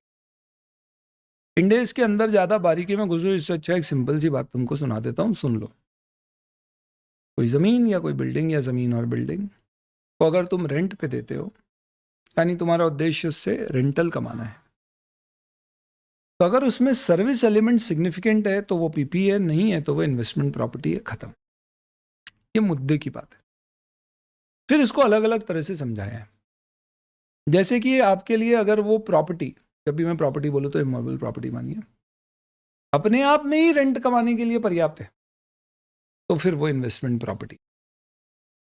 पर आपको लगता है नहीं कि वो combination of assets और आपका स्टाफ वो सब मिलके आपको इनकम जनरेट करके दे रहा है, तो फिर वो पीपी.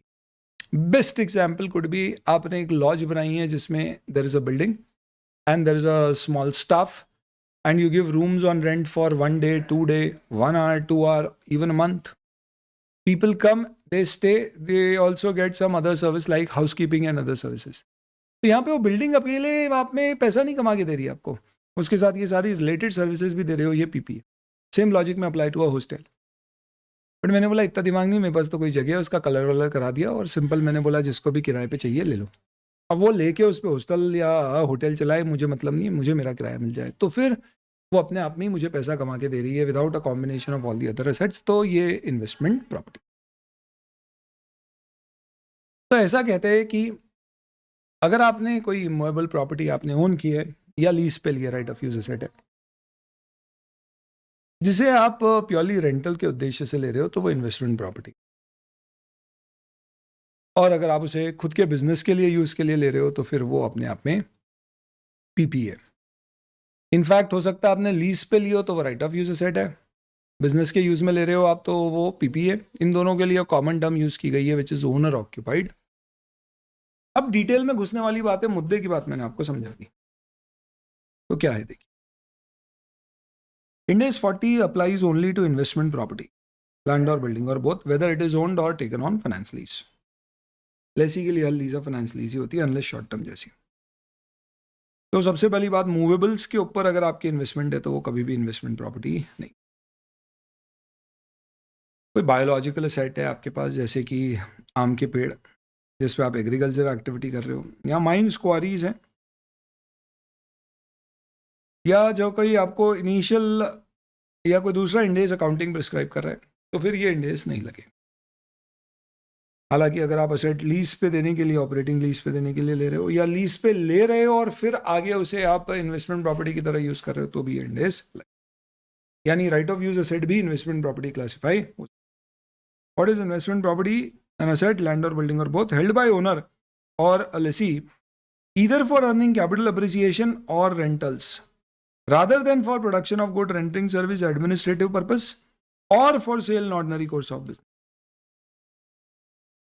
तो ध्यान रखना, इन्वेस्टमेंट प्रॉपर्टी के दो ही उद्देश्य होंगे, या तो कैपिटल अप्रिसिएशन या रेंटल्स, और इसका कोई तीसरा ऑब्जेक्टिव नहीं.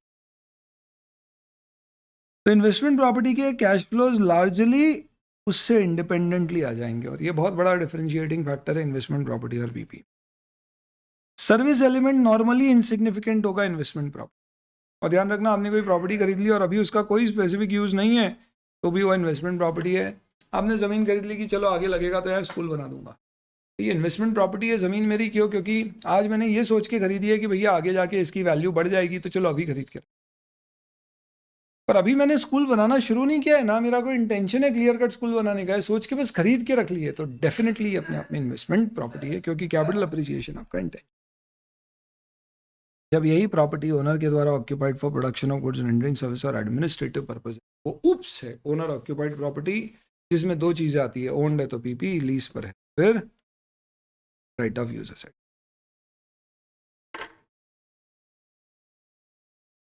तो इस प्रिंसिपल के आधार पे आपको डिसाइड करना है कि कब आप किसी चीज़ को इन्वेस्टमेंट प्रॉपर्टी या पीपी या लीज एसेट मानोगे. सर्विस एलिमेंट का क्या मतलब है, ये सब आपको डिफाइन किया गया है, और उसके बेसिस पे आपको जजमेंट लेना पड़ेगा. मैनेजमेंट का इंटेंशन डेफिनेटली इंपॉर्टेंट है. आपने ऑफिस यूज़ के लिए ख़रीदा है पर पुट टू यूज़ नहीं है, पर क्लियर है ऑफिस यूज़ के लिए, तो माना जाएगा कि अपने आप में क्या है, पीपी है. और आपने खरीद लिया है फॉर मेकिंग फैक्ट्री और तय फैक्ट्री बनाना है तो ये पीपी है, पर खरीद लिया है कि देखेंगे आगे क्या करना है, यानी अभी कोई स्पेसिफिक यूज नहीं है तो इन्वेस्टमेंट प्रॉपर्टी। लैंड और building with no specific use is an investment property as it is acquired with expectations that price may increase in future, that is capital appreciation। Agriculture activity के लिए land रखा है तो आप ध्यान रखना उसे पीपी मानेंगे, इन्वेस्टमेंट प्रॉपर्टी तो है ही नहीं वो, और एग्रीकल्चर असेट भी नहीं है क्योंकि अपन लैंड का ट्रांसफॉर्मेशन नहीं करते। Capital appreciation is investment property. आपने लैंड खरीदा है कि आप बिल्डिंग कंस्ट्रक्ट करके उसको रेंट पे दोगे और कोई सर्विस एलिमेंट इन्वॉल्व नहीं है तो फिर ये पीपी नहीं होगा, फिर वापस से ये इन्वेस्टमेंट प्रॉपर्टी क्योंकि रेंटल इनकम आपका। कंपनी ने एक लैंड और बिल्डिंग एक्वायर की है जिसमें उसका इंटेंशन ऑपरेटिंग लीज और फाइनेंस लीज दोनों पे देने का है। तो सबसे पहली बात, अगर आप ऑपरेटिंग लीज में दे रहे हो और सर्विस एलिमेंट सिग्निफिकेंट नहीं है तो वो इन्वेस्टमेंट प्रॉपर्टी, पर अगर सर्विस एलिमेंट सिग्निफिकेंट है तो वो ऊप से यानी पीपी या राइट ऑफ यूज। पर अगर आप फाइनेंस लीज पे दे रहे हो तो फिर नॉर्मली क्या होगा, आप असेट लेके फाइनेंस लीज पे दे रहे हो तो आप समझो वो आपकी फिर असेट अपनी बुक्स में आएगी ही नहीं क्योंकि आप उसे डी रिकॉग्नाइज कर दोगे फाइनेंस लीज में, तो फिर वो इन्वेंट्री जैसे ट्रीट। हाँ ठीक है। कई बार हो सकता है कि एक असेट पार्शियली अलग अलग तरह से यूज़ किया जाए। 4 फ्लोर की बिल्डिंग है, अच्छे एग्जाम्पल ये है, 6 फ्लोर की बिल्डिंग है, पहला कंपनी का ही रिटेल आउटलेट है, दूसरे में ऑफिस है, ये सब रेंटेड है और ये एम्प्लॉय रेसिडेंस है। अब मैं क्या करूँ, इंडेस कहता है कि क्या इन सारे फ्लोर्स को अलग अलग बेचा जा सकता है। नॉर्मली प्रकोष्ठ कराया होता है तो अलग अलग बिकता है, यानी कि आपने लैंड रिकॉर्ड्स में वैसे रजिस्टर करा रखा है। तो can it be sold separately, intention नहीं, बेच सकते क्या, अगर है तो फिर सबको अपने अपने हिसाब से करो। तो ये क्या हो जाएगा, अगर ये ओन्ड है ये पीपी हो जाएगा, ये बिजनेस में यूज हो रहा है ये पीपी हो जाएगा और ये पीपी हो जाएगा, और ये जो रेंटल है अज्यूमिंग सर्विस एलिमेंट ज़्यादा नहीं है ये आईपी 3 to 5 आईपी और ये ओप्स। पर अगर आप इसे सेपरेटली नहीं बेच सकते यानी पूरी बिल्डिंग ही एक साथ बिके तो फिर आप पूरे के पूरे को क्या मान लेना पीपी यानी ओप्स, अनलेस ऑफिस एलिमेंट बहुत ही इनसिग्निफिकेंट। तो मेरी एक 4 फ्लोर की बिल्डिंग है, मैंने पूरी किराए पे दे रखी है, सिर्फ उस पर टॉप फ्लोर पे पेंट हाउस में एक छोटा सा ऑफिस मैंने अपने लिए ले रखा है for the purpose of production की भैया अपनी जब्ती नहीं हो जाए, लोग अपन समय समय पे आ सके देख सके। Then in that particular case अपन वो इनसिग्निफिकेंट मान के इसको investment property. Consolidated financial statement इससे रिलेटेड क्वेश्चन भी आया ना, पेरेंट ने सब्सिडरी को अपनी जगह रेंट पे दिया, तो सब्सिडरी ने लीज पे ली होगी तो उसने अपनी बुक्स में राइट ऑफ यूज एसेट दिखाया होगा। पेरेंट ऑपरेटिंग लीज पे दे रहा है तो वो रेंटल इनकम बुक कर रहा होगा। पेरेंट इसे अपनी इन्वेस्टमेट प्रॉपर्टी मान सकता है अगर सर्विस एलिमेंट इनसिग्निफिकेंट, पर कंसोलिडेटेड फाइनेंशियल स्टेटमेंट में ग्रुप में ये सब्सिडरी के ऑफिस की तरह यूज हो रहा है तो इसे पीपी क्लासीफाई कर, तो हो सकता है एसएफएस में क्लासिफिकेशन और सीएफएस में। अगर आप ट्रेडर हो जैसे कि आप बिल्डिंग बनाते हो और बेचते हो, रियल एस्टेट बिल्डर हो, तो फिर इन्वेंट्री का स्टैंडर्ड लगेगा ये। तो ये पूरा आपका डिस्कशन का समरी है जो अभी अपन ने किया। सेपरेट क्लासिफिकेशन इन्वेंट्री और इसका स्पेसिफिक इंटेंशन नहीं है तो क्या होगा, अकाउंटिंग कैसे होगी, इनिशियल रिकॉग्निशन कॉस्ट पे डेप्रिसिएशन के प्रिंसिपल्स इनिशियल रिकॉग्निशन के सब एज पर इंडेस 16 लगेंगे, 16 116 अगर लीज पे लिया है तो। इम्पेयरमेंट के प्रोविजंस भी एज इट इज लगेंगे जैसे पीपी के लगते हैं, नो डिफरेंस। बेचोगे तो भी सेम पीपी जैसा, ये हेल्ड फॉर सेल है तो 105, बेच दिया तो प्रॉफिट और लॉस पीआरएल में, राइट ऑफ किया है तो पीआरएल में। एक चीज़ ध्यान रखना, अगर आप ऑपरेटिंग लीज पे कोई भी असेट को देते हो और उसे फिर हेल्ड फॉर सेल क्लासीफाई करते हैं तो फिर उस केस में उसे इन्वेंट्री भी माना जा सकता है, ये 16 में अपन ने देखा था। बाकी डिस्पोजल अकाउंटिंग सब 16 की है।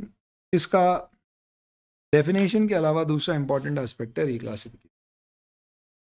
अगर सपोज आपने ज़मीन खरीदी थी, कोई स्पेसिफिक यूज़ नहीं था, अब 3 साल बाद आपने डिसाइड कर लिया या फैक्ट्री बनाओगे, अब मैं क्या इसे पीपी क्लासीफाई कर दूं, तो आंसर इज नो। एक बार कोई एसेट इन्वेस्टमेंट प्रॉपर्टी क्लासीफाई हुआ है तो वो रिक्लासीफाई तभी होगा जब वो actually it has been put to use in any other condition. अब आपका इंटेंशन है फैक्ट्री बनाने का तो अभी भी इन्वेस्टमेंट प्रॉपर्टी आएगी। जिस दिन अब आपने इसका एक्चुअल में कंस्ट्रक्शन ऑफ फैक्ट्री शुरू कर दिया उस दिन आप इसे क्लासीफाई करोगे from investment property to PP, और हमेशा क्लासिफिकेशन कैरिंग अमाउंट पे ही होगा, यानी कोई प्रॉफिट और बुक। तो कैरिंग अमाउंट असेट का चेंज नहीं होगा, सिर्फ नाम चेंज हो जाएगा, अभी तक आईपी थी अब इन्वेस्टमेंट प्रॉपर्टी हो जाएगी, इसलिए कोई प्रॉफिट और लॉस बुक जब चेंज इन यूज हो तभी चेंज करना, चेंज इन इंटेंशन पे कभी चेंज, यानी इंटेंशन चेंज होने से कुछ नहीं है। डिस्क्लोजर में एक इंपॉर्टेंट डिस्क्लोजर है, फेयर वैल्यू इन्वेस्टमेंट प्रॉपर्टी की डिस्क्लोज करना कम। ऐसा एक रिपीटेबल प्रिजम्पशन है, रिपीटेबल प्रिजम्पशन यानी ऐसा हम मानते हैं होता ही होता है, अनलेस किसी एक्सेप्शनल केस में हो सकता है ऐसा ना भी हो। जैसे इट्स अ रिपीटेबल प्रिजम्पशन की इंड एस फॉलो करो, एक्सेप्शनल केस में हो सकता है बिना फॉलो करे भी फेयर प्रेजेंटेशन अचीव कर पाओ। तो एक रिपीटेबल प्रिजम्पशन है कि इन्वेस्टमेंट प्रॉपर्टी की फेयर वैल्यू अवेलेबल होगी, इसलिए डिस्क्लोज करना है। कभी एक्सेप्शनल केस में नहीं अवेलेबल है तो आप बता देना कि नहीं अवेलेबल, और एक बार आपने डिस्क्लोज करना शुरू कर दी तो फिर जब तक उसे बेचोगे नहीं तब तक डिस्क्लोज। हाँ, पर अगर आप इन्वेस्टमेंट प्रॉपर्टी खुद कंस्ट्रक्ट कर रहे हो तो हो सकता है कंस्ट्रक्शन के दौरान उसकी फेयर वैल्यू ना भी अवेलेबल हो, वहाँ रिपीटेबल प्रिजम्पशन नहीं है, यानी वहाँ अवेलेबल नहीं है तो आप डिस्क्लोज ना करो। पर एक बार आपने डिस्क्लोज कर दी तो माना जाएगा, फिर आगे भी अवेलेबल होगी तो आपको आगे तक डिस्क्लोज। हाँ, दैट्स अबाउट इट। बाकी नहीं है, ये आपका इन्वेस्टमेंट प्रॉपर्टी है, तीनों आपके असेट्स रिलेटेड स्टैंडर्ड एक तरह से हो जाते हैं। Impairment I have already shared it separately. So this kind of completes your discussion on day 16, 30, 40. Thank you.